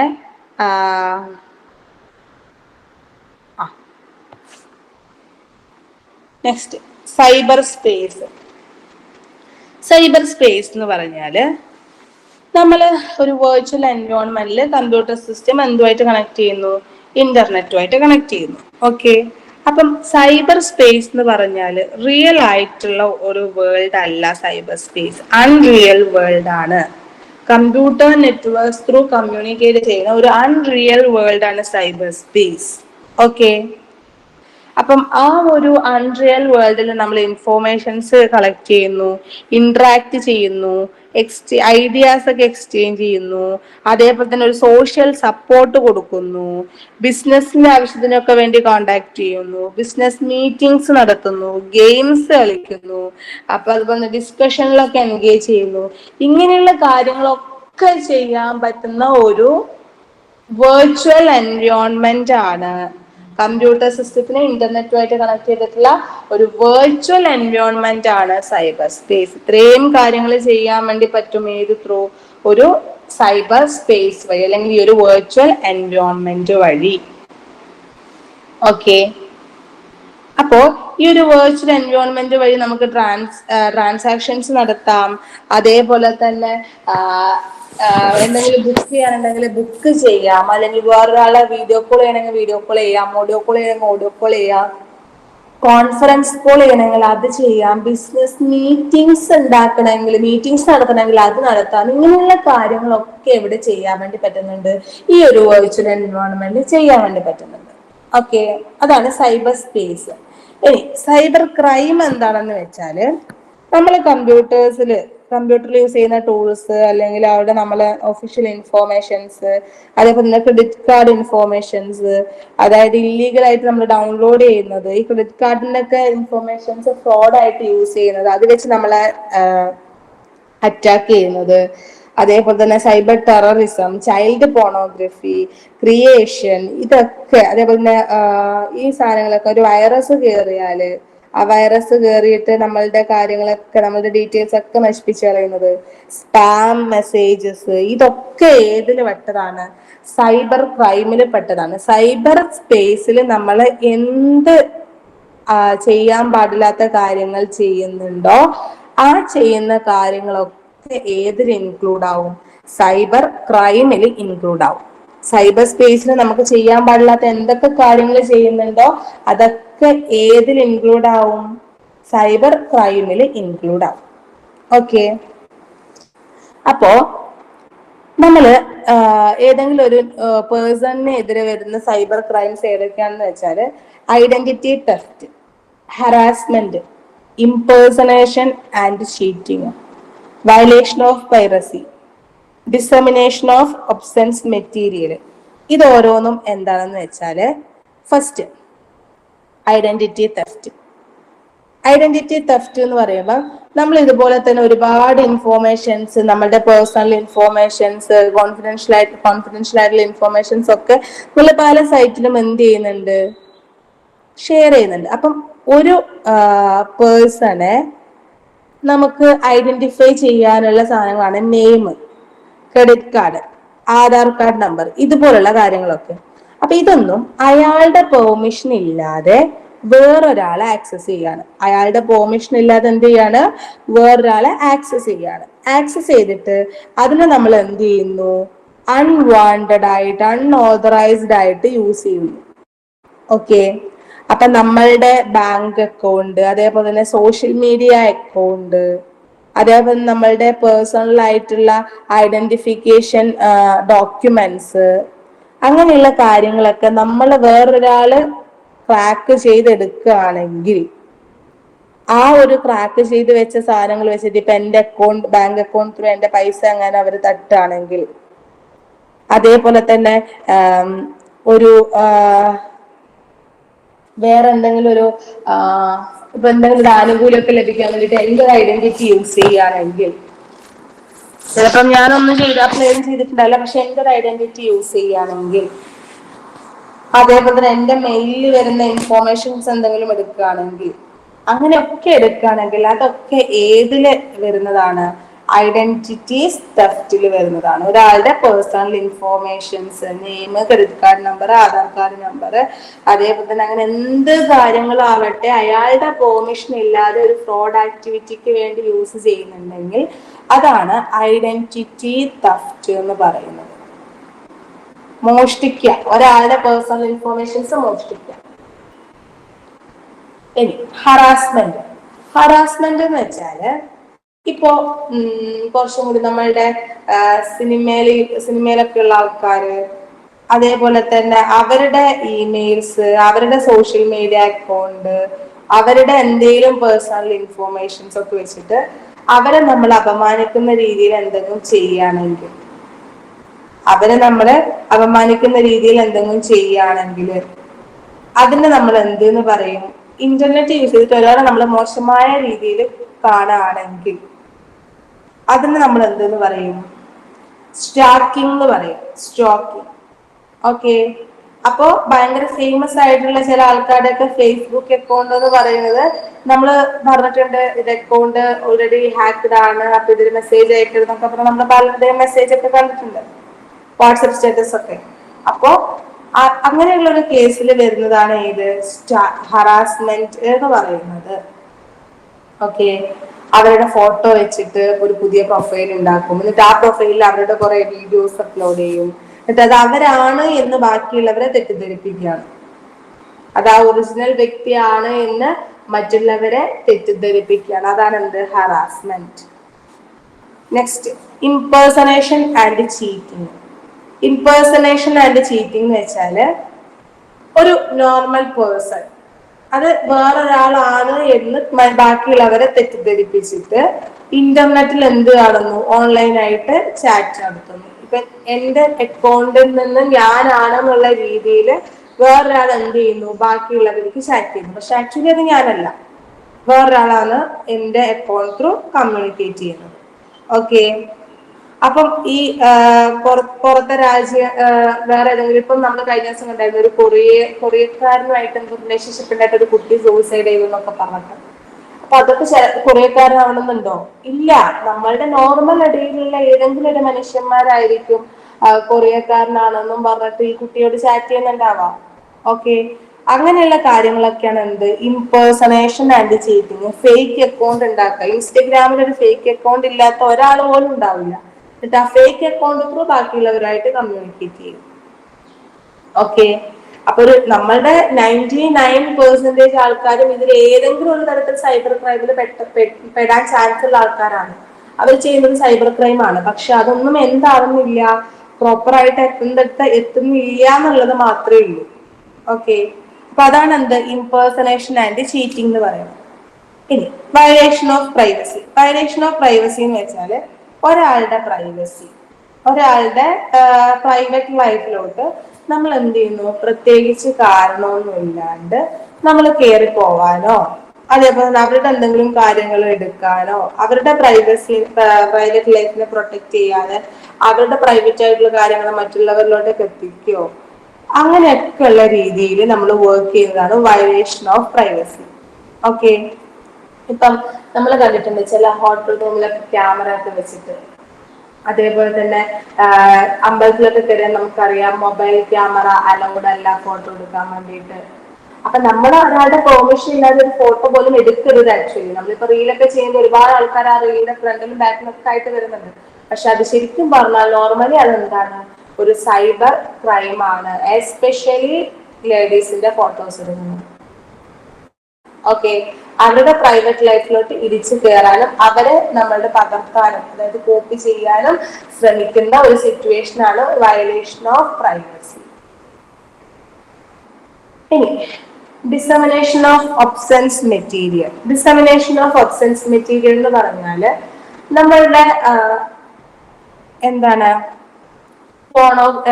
ചൈൽഡ് പോണോഗ്രഫി പോലെ തന്നെ പോണോഗ്രഫി ഉണ്ട്. അതുപോലത്തെ ഫോട്ടോസ്, അതായത് നെയ്ക്ഡ് ഫോട്ടോസ്, നെയ്ക്ഡ് വീഡിയോസ്, ഇങ്ങനെയുള്ള കാര്യങ്ങളൊക്കെ ഫോട്ടോസ് എടുക്കുകയോ അതേപോലെ തന്നെ അത് പോസ്റ്റ് ചെയ്യുകയോ അതാർക്കെങ്കിലും ഷെയർ ചെയ്യുകയോ ഒക്കെ ചെയ്താൽ അതും എന്താണ്? ഒരു സൈബർ ക്രൈമാണ്. ഓക്കെ. അതേപോലെ തന്നെ ഇന്റർനെറ്റിൽ നിന്ന് ഇതുപോലത്തെ ഫോട്ടോസ് അല്ലെങ്കിൽ വീഡിയോസ് ഡൗൺലോഡ് ചെയ്യുകയാണെങ്കിൽ, അതേപോലെ തന്നെ അത് ഡൗൺലോഡ് ചെയ്തിട്ട് ബാക്കിയുള്ളവരിലോട്ട് ഷെയർ ചെയ്യുകയാണെങ്കിൽ, ഇതൊക്കെ ഇതിൽ വരികയാണ് ഡിസമിനേഷൻ ഓഫ് ഒബ്സൻസ് മെറ്റീരിയലില് വരുന്ന ഒരു സൈബർ ക്രൈം ആണ്. Okay, cyber crime against property. നമ്മൾ നേരത്തെ പറഞ്ഞത് സൈബർ ക്രൈംസ് അഗെയിൻസ്റ്റ് പേഴ്സൺ ആണ്. ഇത് cyber crime against property. Cyber crime against property എന്ന് വെച്ചാൽ നമ്മുടെ ക്രെഡിറ്റ് കാർഡ്, ആധാർ കാർഡ് ഇതുപോലത്തെ സാധനങ്ങൾ വെച്ചിട്ട് എന്തെങ്കിലും ഇതിനു വേണ്ടി നമ്മളെ ഹാക്ക് ചെയ്യോ, അല്ലെങ്കിൽ സോഫ്റ്റ്വെയർസ് ഒക്കെ തെസ്റ്റ് ആയി പോവോ, അതേപോലെ തന്നെ എന്തെങ്കിലും നോർമലി നമ്മൾ ഗുണം എന്ന് വിചാരിച്ച് നശിപ്പിച്ച് കളയുകയോ ഒക്കെ ചെയ്യുന്നതിനാണ് എന്തെന്ന് പറയുന്നത് സൈബർ ക്രൈം അഗെയിൻസ്റ്റ് പ്രോപ്പർട്ടി എന്ന് പറയുന്നത്. അതിന് വരുന്ന ഫസ്റ്റ് വണ്ണാണ് credit card fraud. Credit card fraud എന്ന് വെച്ചാല് ഒരാളുടെ പെർമിഷൻ ഇല്ലാതെ ഒരാളുടെ ക്രെഡിറ്റ് കാർഡ് ഇൻഫോർമേഷൻസ് യൂസ് ചെയ്തിട്ട് നമ്മൾ എന്ത് ചെയ്യുന്നു, പൈസ എടുക്കുന്നു. ഓക്കെ, അതായത് ഈ ക്രെഡിറ്റ് കാർഡിന്റെ ഒറിജിനൽ ഉടമസ്ഥന്റെ പെർമിഷൻ ഇല്ലാതെ നമ്മൾ എന്ത് ചെയ്യാണ്, അയാളുടെ ക്രെഡിറ്റ് കാർഡ് ഹാക്ക് ചെയ്തിട്ട് ഒരുപാട് വെബ്സൈറ്റ്സ് ഉണ്ട്, വെബ്സൈറ്റ് ത്രൂ ഹാക്ക് ചെയ്തിട്ട് ആ ക്രെഡിറ്റ് കാർഡിലെ ഇൻഫോർമേഷൻസ് ഒക്കെ അറിഞ്ഞു വെച്ചിട്ട് നമ്മൾ എന്ത് ചെയ്യുന്നു, ബാക്കിയുള്ളവർക്ക് ഷെയർ ചെയ്ത് കൊടുക്കുന്നു. സോറി, പൈസ എടുത്ത് ബാക്കിയുള്ളവർക്ക് ഷെയർ ചെയ്ത് കൊടുക്കാം, അതായത് ആ പൈസ നമ്മളുടെ ഓൺ ആവശ്യത്തിന് യൂസ് ചെയ്യാം. അങ്ങനെയൊക്കെ ചെയ്യുന്നത് ക്രെഡിറ്റ് കാർഡ് ഫ്രോഡാണ്. Intellectual property theft. Intellectual property theft എന്ന് പറഞ്ഞാല് നമ്മൾ പറഞ്ഞ IPR കിട്ടുന്നത് ആർക്കാണ്, ഏതെങ്കിലും ഒരു ജിയോഗ്രഫിക്കൽ ഇൻഡിക്കേഷനിൽ, അല്ലെങ്കിൽ ഒരു ട്രേഡ് മാർക്കിന്, അല്ലെങ്കിൽ ഒരു പ്രൊഡക്റ്റിന്, ഇതിനൊക്കെയാണ് എന്ത് കിട്ടുന്നത്, IPR കിട്ടുന്നത്. ഓക്കെ, അപ്പോ ഈ IPR കിട്ടിയിട്ടുള്ള പ്രൊഡക്റ്റിന് നമ്മൾ കോപ്പി ചെയ്യുകയോ, അല്ലെങ്കിൽ ഈ ഒരു കോപ്പിറൈറ്റ്, ഈ പാറ്റന്റിനെ നമ്മൾ എന്ത് ചെയ്യാണ്, യൂസ് ചെയ്യാണ്, പാറ്റന്റിനെതിരെ നമ്മൾ എന്തെങ്കിലും ചെയ്യാണ്. അതേപോലെ തന്നെ എന്താണ്, ഒരു സോഫ്റ്റ്വെയർ ഉണ്ടാക്കി എന്നിട്ട് ആ പ്രോഗ്രാമിന്റെ കോഡ്സ് ഒക്കെ തെറ്റൊക്കെ തിരുത്തി വേറൊരു സോഫ്റ്റ്വെയർ ഉണ്ടാക്കുക. അതേപോലെ തന്നെ ഒരു സോഫ്റ്റ്വെയർ ഡെവലപ്പ് ചെയ്തിട്ട്, ഒരു കമ്പനിയിൽ ഉണ്ടായിരുന്ന ഇൻസിഡന്റ് ആണ്, ഒരു സോഫ്റ്റ്വെയർ ഒരാൾ ഡെവലപ്പ് ചെയ്തു, എന്നിട്ട് അതേ കമ്പനിയിൽ വർക്ക് ചെയ്യുന്ന ഒരു എംപ്ലോയി ഈ സോഫ്റ്റ്വെയർ ഇവരുടെ CD ഡ്രൈവിലോട്ട് കോപ്പി ചെയ്തിട്ട് വേറൊരാൾക്ക് ഡബിൾ പൈസക്ക് തിരിച്ചു കൊടുത്തു, വിറ്റു. ഓക്കെ, അങ്ങനെ ചെയ്യുമ്പം അതൊക്കെ ഏതിൽ പെട്ടതാണ്, നമ്മളുടെ ഇന്റലക്ച്വൽ പ്രോപ്പർട്ടി ടെസ്റ്റിൽ പെട്ടതാണ്. കാരണം ഒരു സോഫ്റ്റ്വെയർ ആയാലും നമുക്ക് എന്ത് ചെയ്യാൻ വേണ്ടി പറ്റൂല, നമ്മളുടെ വേറൊരാളുടെ അത് ഉണ്ടാക്കിയ പെർമിഷൻ ഇല്ലാതെ മറ്റൊരാൾക്ക് ഷെയർ ചെയ്യാനോ അതിൽ എന്തെങ്കിലും ചേഞ്ചസ് വരുത്താനോ ഒന്നും പാടില്ല. അത് ഏതിൽ വരുന്നതാണ്, ഇന്റലക്ച്വൽ പ്രോപ്പർട്ടി ടെസ്റ്റിൽ വരുന്നതാണ്. ഓക്കെ, ഇനി ഈ ഇന്റലക്ച്വൽ പ്രോപ്പർട്ടി ടെസ്റ്റിനെ നമുക്ക് സോൾവ് ചെയ്യാം. ഓക്കെ, അതായത് ചിലപ്പോൾ ഞാൻ എന്റെ ക്രിയേഷനിൽ തന്നെ ഉണ്ടാക്കിയതായിരിക്കും, പക്ഷെ അതെനിക്ക് പ്രൂവ് ചെയ്യണം അത് എന്റെ സ്വന്തം സാധനമാണ് എന്നുള്ളത്. ചിലപ്പോൾ നമുക്ക് അറിയാതെ ആയിരിക്കും, നമ്മൾ പോലും അറിയാതെ ആയിരിക്കും ചിലപ്പോൾ അതിൽ കോപ്പിറൈറ്റ് വരിക. ചിലപ്പോൾ അങ്ങനെ ഒരു സാധനം ഉണ്ടെന്ന് നമുക്ക് അറിയാൻ പോലും ചെയ്യുന്നുണ്ടാവില്ല. അപ്പം അങ്ങനെ ഒരു സമയത്ത് നമ്മൾ എന്ത് ചെക്ക് ചെയ്യും, ഞാൻ ഉണ്ടാക്കിയ പ്രൊഡക്റ്റില് പ്ലാഗരിസം ചെക്ക് ചെയ്യും.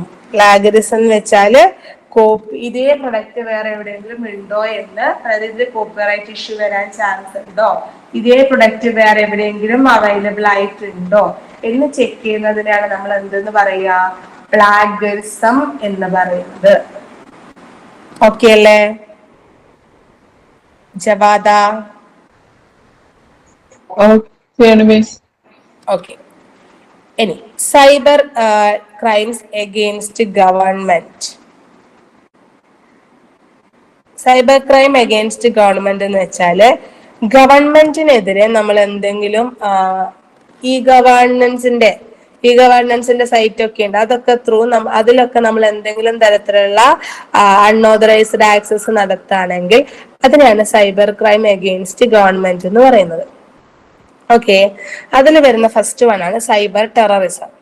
സൈബർ ടെററിസം എന്ന് വെച്ചാല് നമ്മുടെ ന്യൂക്ലിയർ പവർ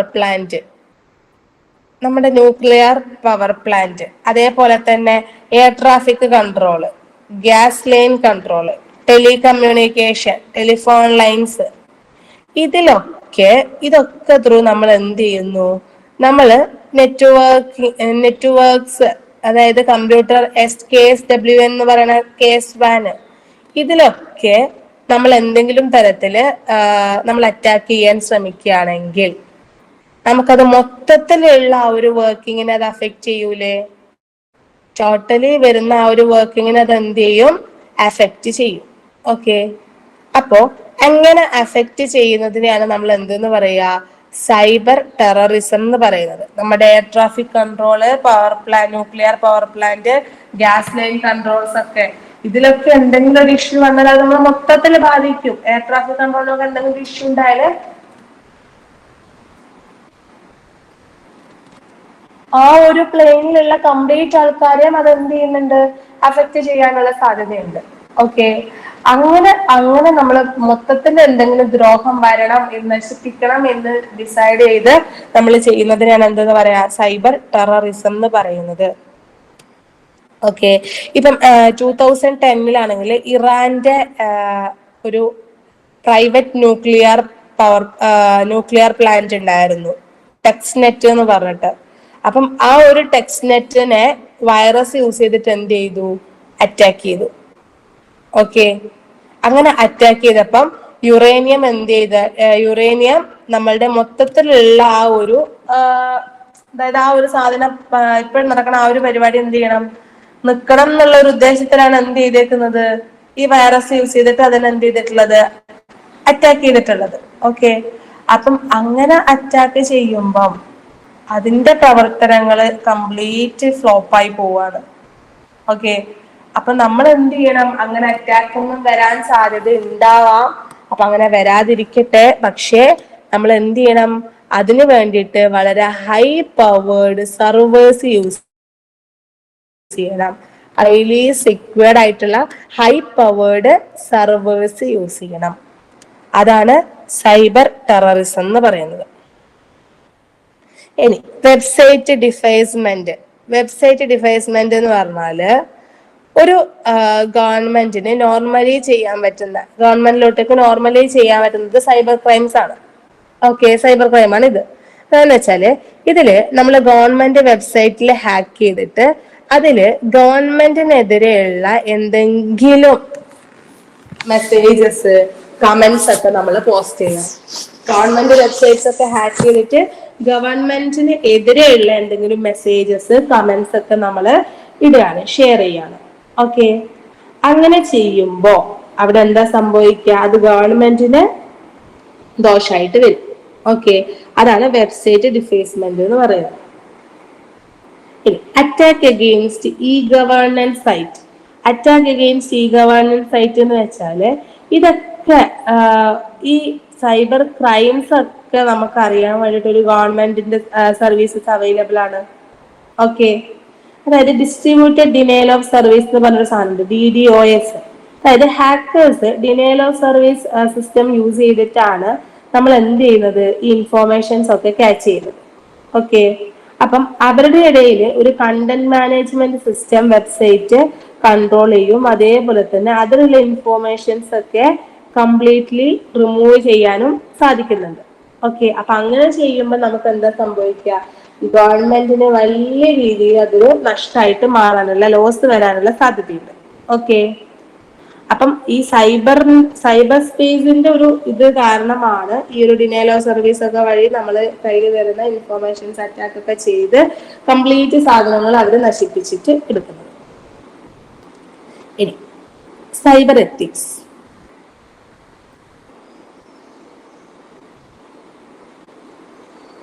സൈബർ എത്തിക്സ് എന്ന് പറഞ്ഞാല് ഇപ്പം ഇന്റർനെറ്റില്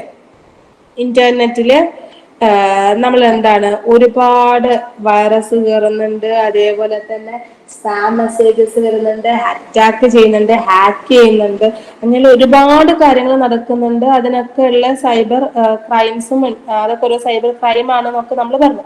അപ്പൊ സൈബർ എത്തിക്സ് എന്ന് പറഞ്ഞാല് ഈ സൈബർ ക്രൈം ഇങ്ങനെ വന്നുകൊണ്ടേയിരിക്കുന്നുണ്ട്. നമ്മള് ഇന്റർനെറ്റില് ഈ ഒരു പ്രശ്നങ്ങളൊക്കെ വരുന്നത് ഇപ്പൊ ഒരു നോർമലി ഇങ്ങനെ സ്ഥിരം വരുന്ന രീതിയിലോട്ടായിട്ട് മാറി. ഓക്കെ, അപ്പൊ അതിന് ഡിഫറെന്റ് മെത്തേഡ്സിൽ നമ്മൾ എന്ത് ചെയ്യാണ്, കൈകാര്യം ചെയ്യാൻ വേണ്ടി പോവാണ്. ഓക്കെ, അപ്പൊ ആദ്യം നമ്മളെ ഫാമിലിനെ അഫക്റ്റ് ചെയ്യും, പിന്നെ നമ്മുടെ ബിസിനസ്സിനെ അഫക്റ്റ് ചെയ്യും. ഓക്കെ, ഇതിൽ നിന്നാണ് നമ്മൾ എന്ത് ചെയ്യുക, പുറം ലോകത്തോട്ട് ഇതുപോലെ അറ്റാക്ക് ചെയ്യാൻ വേണ്ടി പോകുന്നത്. ഓക്കെ, അപ്പോ ഇതേപോലെ ഒരു സൈബർ സ്പേസില് നമ്മളുടെ എന്തൊക്കെയാണ് നമ്മളുടെ വർക്കിംഗ്, അത് ബാക്കിയുള്ളവർക്കൊന്നും പ്രശ്നം ഉണ്ടാക്കില്ല എന്ന് കൺഫേം ചെയ്യേണ്ട ആവശ്യമുണ്ട്. ഓക്കെ, അപ്പോ നമ്മുടെ കമ്പ്യൂട്ടറിൽ നമ്മൾ എന്ത് ചെയ്യുന്നു? Antivirus softwares, firewall, spam blocking softwares, ഇതൊക്കെ ഉണ്ടാക്കി വെക്കാം. അപ്പൊ നമ്മളുടെ ഇൻഫോർമേഷൻസ് അല്ലെങ്കിൽ നമ്മൾ ത്രൂ കമ്മ്യൂണിക്കേറ്റ് ചെയ്യുന്ന ഒരു കാര്യവും ഒരു തേർഡ് പേഴ്സണെ ആക്സസ് ചെയ്യാൻ വേണ്ടി പറ്റില്ല.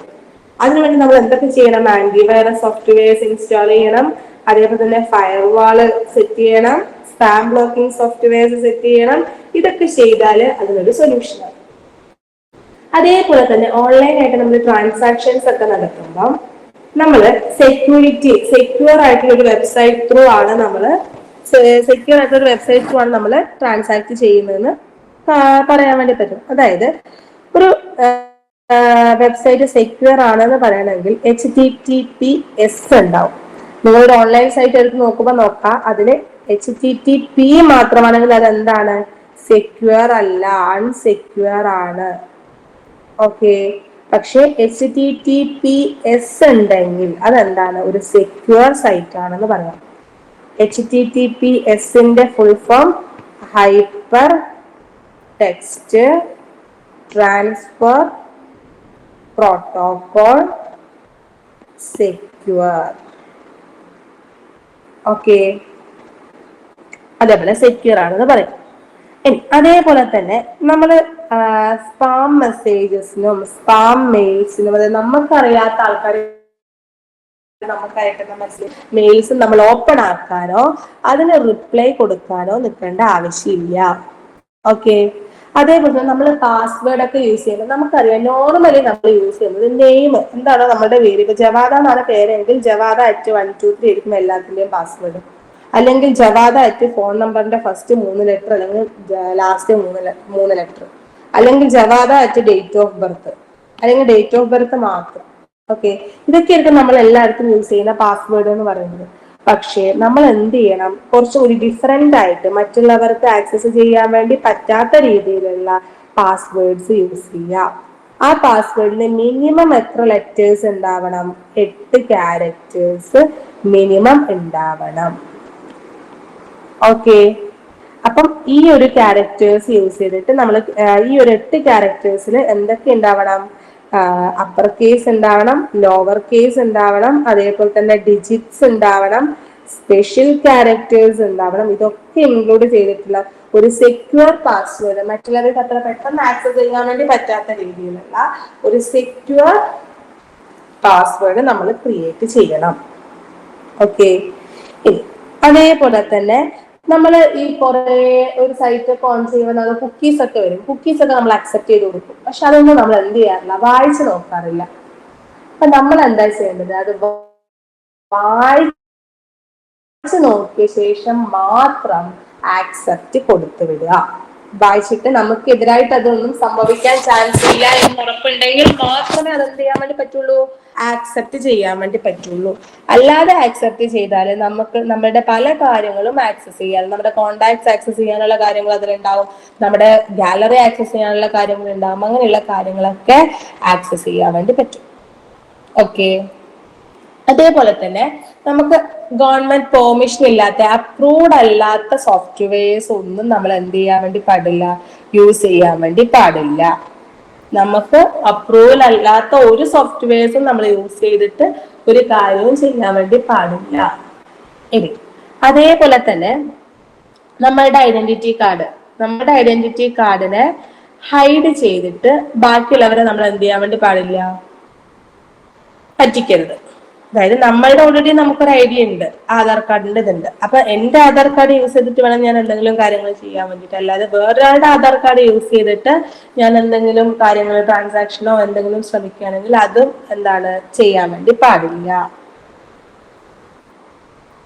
ഇനി നെക്സ്റ്റ്, ഈ ഇമെയിൽ ആയിട്ടോ അല്ലെങ്കിൽ മെസ്സേജസ് ആയിട്ടോ നമ്മൾ എന്ത് ചെയ്യാൻ വേണ്ടി പാടില്ല? സോഷ്യൽ മീഡിയയില് കമന്റ്സ് ആയിട്ടോ മോശമായിട്ടുള്ള വേർഡ്സ് ഒന്നും യൂസ് ചെയ്യരുത്.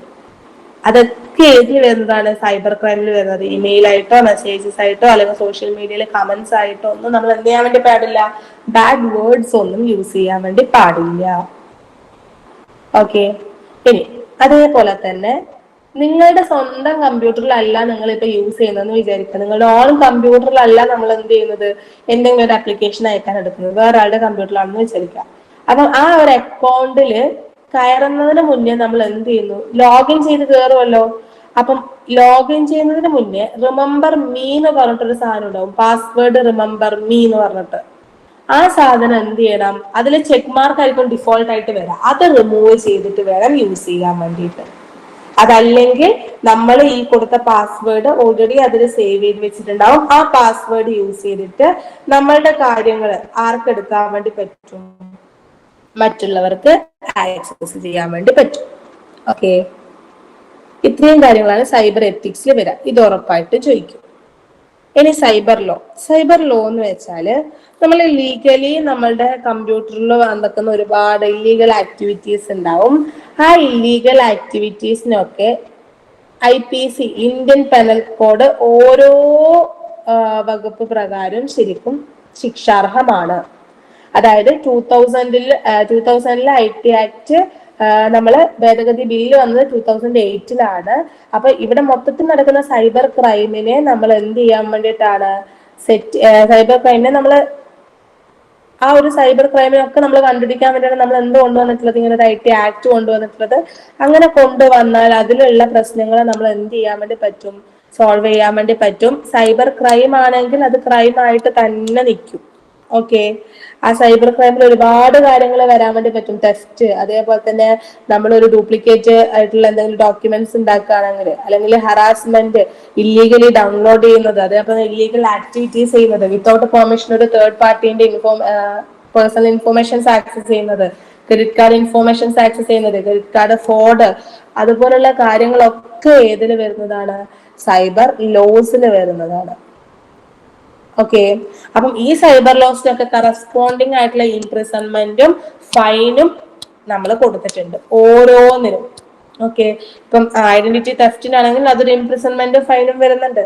അതേപോലെ ഇല്ലീഗൽ ആയിട്ടുള്ള ആക്ടിവിറ്റീസ് എടുക്കുകയാണ്, അതേപോലെ ഇല്ലീഗൽ ആയിട്ട് വേറൊരാളുടെ തേർഡ് പേഴ്സന്റെ പെർമിഷൻ, ഒരു പേഴ്സന്റെ പെർമിഷൻ ഇല്ലാതെ ഒരു തേർഡ് പേഴ്സൺ അവരുടെ പേഴ്സണൽ ഇൻഫോർമേഷൻസ് ആക്സസ് ചെയ്യണമെങ്കിൽ അത് ഏതിൽ വരുന്നതാണ്, സൈബർ ലോസിൽ വരുന്നതാണ്. ഓക്കെ. ഇതിനൊക്കെ കറസ്പോണ്ടിങ് ഓരോ കാര്യത്തിനും കറസ്പോണ്ടിങ് ലോസും അതിന്റെ പണിഷ്മെന്റും ഓൾറെഡി സെറ്റ് ചെയ്ത് വെച്ചിട്ടുണ്ട്. ഓക്കെ. ഇനി ഇൻഫോർമേഷൻ ടെക്നോളജി ആക്ട് 2000, അതായത് അത് ഭേദഗതി ബില്ല് വന്നത് 2008-ലാണെന്ന് പറഞ്ഞു.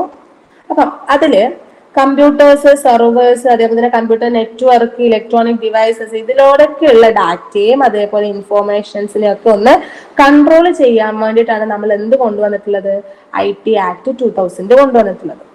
ഓക്കെ.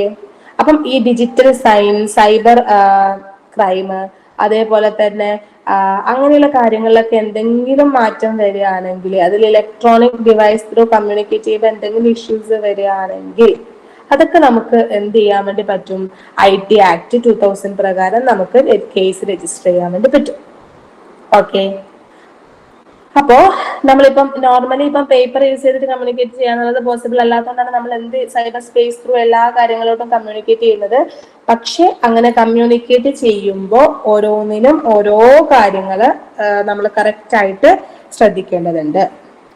ഓക്കെ. പലതും സൈബർ ക്രൈം ആണ് എന്നുള്ളത് നമ്മൾ ഓർത്തിട്ട് വേണം നമ്മൾ ഓരോ കാര്യങ്ങളും ചെയ്യാൻ വേണ്ടിയിട്ട്. Cyber forensics. സൈബർ ഫോറൻസിക്സ് എന്ന് വെച്ചാല് നമ്മൾ ഈ സൈബർ ക്രൈം ഇങ്ങനെ കൂടി വരുന്നത് കൊണ്ട് തന്നെ നമുക്ക് ഒരാൾക്ക് എന്തെങ്കിലും ഇഷ്യൂ വരികയാണെങ്കിൽ അതിന് നമ്മൾ എന്ത് ചെയ്യുന്നു, അതിനെ അവരെ അന്വേഷിച്ച് സൈബർ പോലീസ് അന്വേഷിച്ച് തെളിവുകളടക്കം കണ്ടുപിടിക്കുകയും അതേപോലെ തന്നെ കോർട്ടിലോട്ട് അതിനെ മൂവ് ചെയ്യിക്കുകയും ചെയ്യും. അതാണ് സൈബർ ഫോറൻസിക്.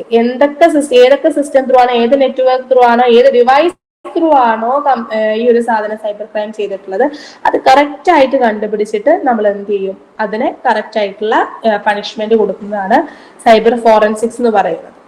ഓക്കെ. ഇനി ഇൻഫോമാനിയ. ഇൻഫോമാനിയ എന്ന് വെച്ചാല് നമ്മള് ഇൻഫോർമേഷൻസ് ഒക്കെ പറയുന്നത് എന്താണ്, ഒരുപാട് ഇൻഫോർമേഷൻസ് കിട്ടാന്ന് വെച്ചാൽ അത്രയും നമ്മൾ കളക്ട് ചെയ്ത് വെച്ചു, അത് അത്രയും നമ്മളിപ്പം നമ്മളിപ്പോ ഒരു നോട്ട്സ് തന്നെ ഒരുപാട് കളക്ട് ചെയ്ത് വെച്ചാൽ നമുക്ക് അത്രയും അതിനെക്കുറിച്ചുള്ള ഒരു ഇൻഫോർമേഷൻ കിട്ടിയെന്നല്ല അതിന്റെ അർത്ഥം അല്ലേ. അപ്പൊ നമുക്ക് ഇന്റർനെറ്റ് ത്രൂ, ഇമെയിൽ ത്രൂ, അതേപോലെ തന്നെ സെൽഫോൺ, അതേപോലെ തന്നെ ടാബ്ലറ്റ്, ചാറ്റ് GPT, ജെമിനി ഒക്കെ വഴി നമുക്ക് ഒരുപാട് ഇൻഫോർമേഷൻസ് പ്രോസസ് ചെയ്തെടുക്കാൻ വേണ്ടി പറ്റും. ഓക്കെ, അങ്ങനെ പ്രോസസ് ചെയ്തെടുക്കാൻ വേണ്ടി പറ്റുന്ന ഇൻഫോർമേഷൻസ് ഒക്കെ നമ്മൾ എന്ത് ചെയ്യും, പ്രോസസ് ചെയ്ത് കളക്ട് ചെയ്ത് വെക്കും. ഓക്കെ, അപ്പം അങ്ങനെ പ്രോസസ് ചെയ്യാൻ പറ്റാത്ത എന്തെങ്കിലും ഇൻഫോർമേഷൻസ് ഉണ്ടെങ്കിൽ നമ്മൾ എന്ത് ചെയ്യും, പ്രോസസ് ചെയ്യാൻ വേണ്ടി പറ്റാത്ത ഇൻഫോർമേഷൻസ് വഴിയാണ് നമുക്ക് എന്തുണ്ടാവുന്നത്, ഇൻഫോമാനിയ ഉണ്ടാവുന്നത്. അതായത് വിവരങ്ങൾ കളക്ട് ചെയ്യുമ്പോൾ അതിന്റെ അഡ്വാൻറ്റേജും ഡിസഡ്വാൻറ്റേജും ഒക്കെ അറിഞ്ഞിട്ട് വേണം ആ വിവരങ്ങളൊക്കെ കളക്ട് ചെയ്യാൻ വേണ്ടിയിട്ട്. ഓക്കെ, അപ്പം ആ വിവരങ്ങൾ നമ്മൾ കണ്ടുപിടിക്കാനുള്ള, കളക്ട് ചെയ്യാനുള്ള ഒരു ഓവർ കോൺഫിഡൻസ് അല്ലെങ്കിൽ നമ്മുടെ ആവേശം അങ്ങോട്ട് കൂടാ, അതിനാണ് നമ്മൾ എന്തെന്ന് പറയാ, ഇൻഫോമാനിയ എന്ന് പറയുന്നത്. നമുക്ക് ആവശ്യമില്ലാത്ത ഇൻഫോർമേഷൻ നമ്മൾ കളക്ട് ചെയ്യേണ്ട, നമുക്ക് ആവശ്യമുള്ള ഇൻഫോർമേഷൻസ് മാത്രം നമ്മൾ കളക്ട് ചെയ്താൽ മതി. ഓക്കെ, അപ്പൊ ആവശ്യമില്ലാത്ത ഇൻഫോർമേഷൻസ് കളക്ട് ചെയ്യാൻ വേണ്ടി പോകുമ്പോൾ നമ്മൾ ഇൻസ്റ്റഗ്രാമിലൂടെ റീൽസ് കാണുന്നത് പോലെ അത് നമ്മുടെ ഫാമിലിനെ എഫക്ട് ചെയ്യും, നമ്മുടെ പല കാര്യങ്ങളെ ടൈമിംഗ് ഷെഡ്യൂളിനെ എഫക്ട് ചെയ്യും, അങ്ങനെ ഒരുപാട് കാര്യങ്ങളെ എഫക്ട് ചെയ്യും. അപ്പൊ നമുക്ക് ആവശ്യമുള്ള കാര്യങ്ങൾ മാത്രം നമ്മൾ സോഷ്യൽ മീഡിയയിൽ നിന്ന് എടുത്താൽ മതി. അനാവശ്യമായിട്ട് റീല് കാണാനോ യൂട്യൂബ് കാണാനോ ഒക്കെ പോയാൽ നമ്മുടെ എക്സാം ആണ് വരുന്നത്, നമ്മുടെ ടൈം പോവും, നമുക്ക് പഠിക്കാനുള്ള ടൈം കിട്ടില്ല, അങ്ങനത്തെ ഒരുപാട് ഇഷ്യൂസ് ഉണ്ടാകാനുള്ള ചാൻസ്. ഓക്കെ, ഇത്രയും കാര്യങ്ങളാണ് ഈ ഒരു ചാപ്റ്ററിൽ പറയാനുള്ളത്. ഓക്കെ ആണോ? ഓക്കെ ആണോ ജവാദ? ഓക്കെ, അപ്പോ കംപ്ലീറ്റ് ചാപ്റ്റർ കഴിഞ്ഞു. ഇതില് തിയറി ക്വസ്റ്റ്യൻ ആണ് ചോദിക്കാം, നമുക്ക് എവിടെ നിന്നും ചോദിക്കാം. പക്ഷെ ഈ സൈബർ ക്രൈം, സൈബർ ലോ, അതേപോലെ IPR ഇന്നൊക്കെ ഉറപ്പായിട്ടും ഡെയിലി ചോദിച്ചുകൊണ്ടിരിക്കുന്നതാണ്. അതിന്റെ ക്വസ്റ്റ്യൻസ് ഞാൻ ഷെയർ ചെയ്ത് തരാം. ഇന്ന് തന്നെ ഈ നോട്ട്സും ബാക്കിയുള്ളത് ഞാൻ അയച്ചു തരാം. Okay miss. ഓക്കെ, നോട്ട്സ് ഗ്രൂപ്പിലേക്കല്ലേ? നോട്ട്സ് ഞാൻ ഗ്രൂപ്പിലിടാം. കുറച്ച് PYQസും ഞാൻ ഗ്രൂപ്പിലിടാം, ഒരു 5-6 വർഷത്തെ. ഓക്കെ, ആ ടൈപ്പ് ക്വസ്റ്റ്യൻസ് മാത്രമേ ചോദിക്കുള്ളൂ. അത് കറക്റ്റ് ആയിട്ട് ആ PYQs എങ്കിലും 6 വർഷത്തെ PYQ എങ്കിലും കറക്റ്റ് ആയിട്ട് പഠിച്ചു വെച്ചാൽ A+ കിട്ടും.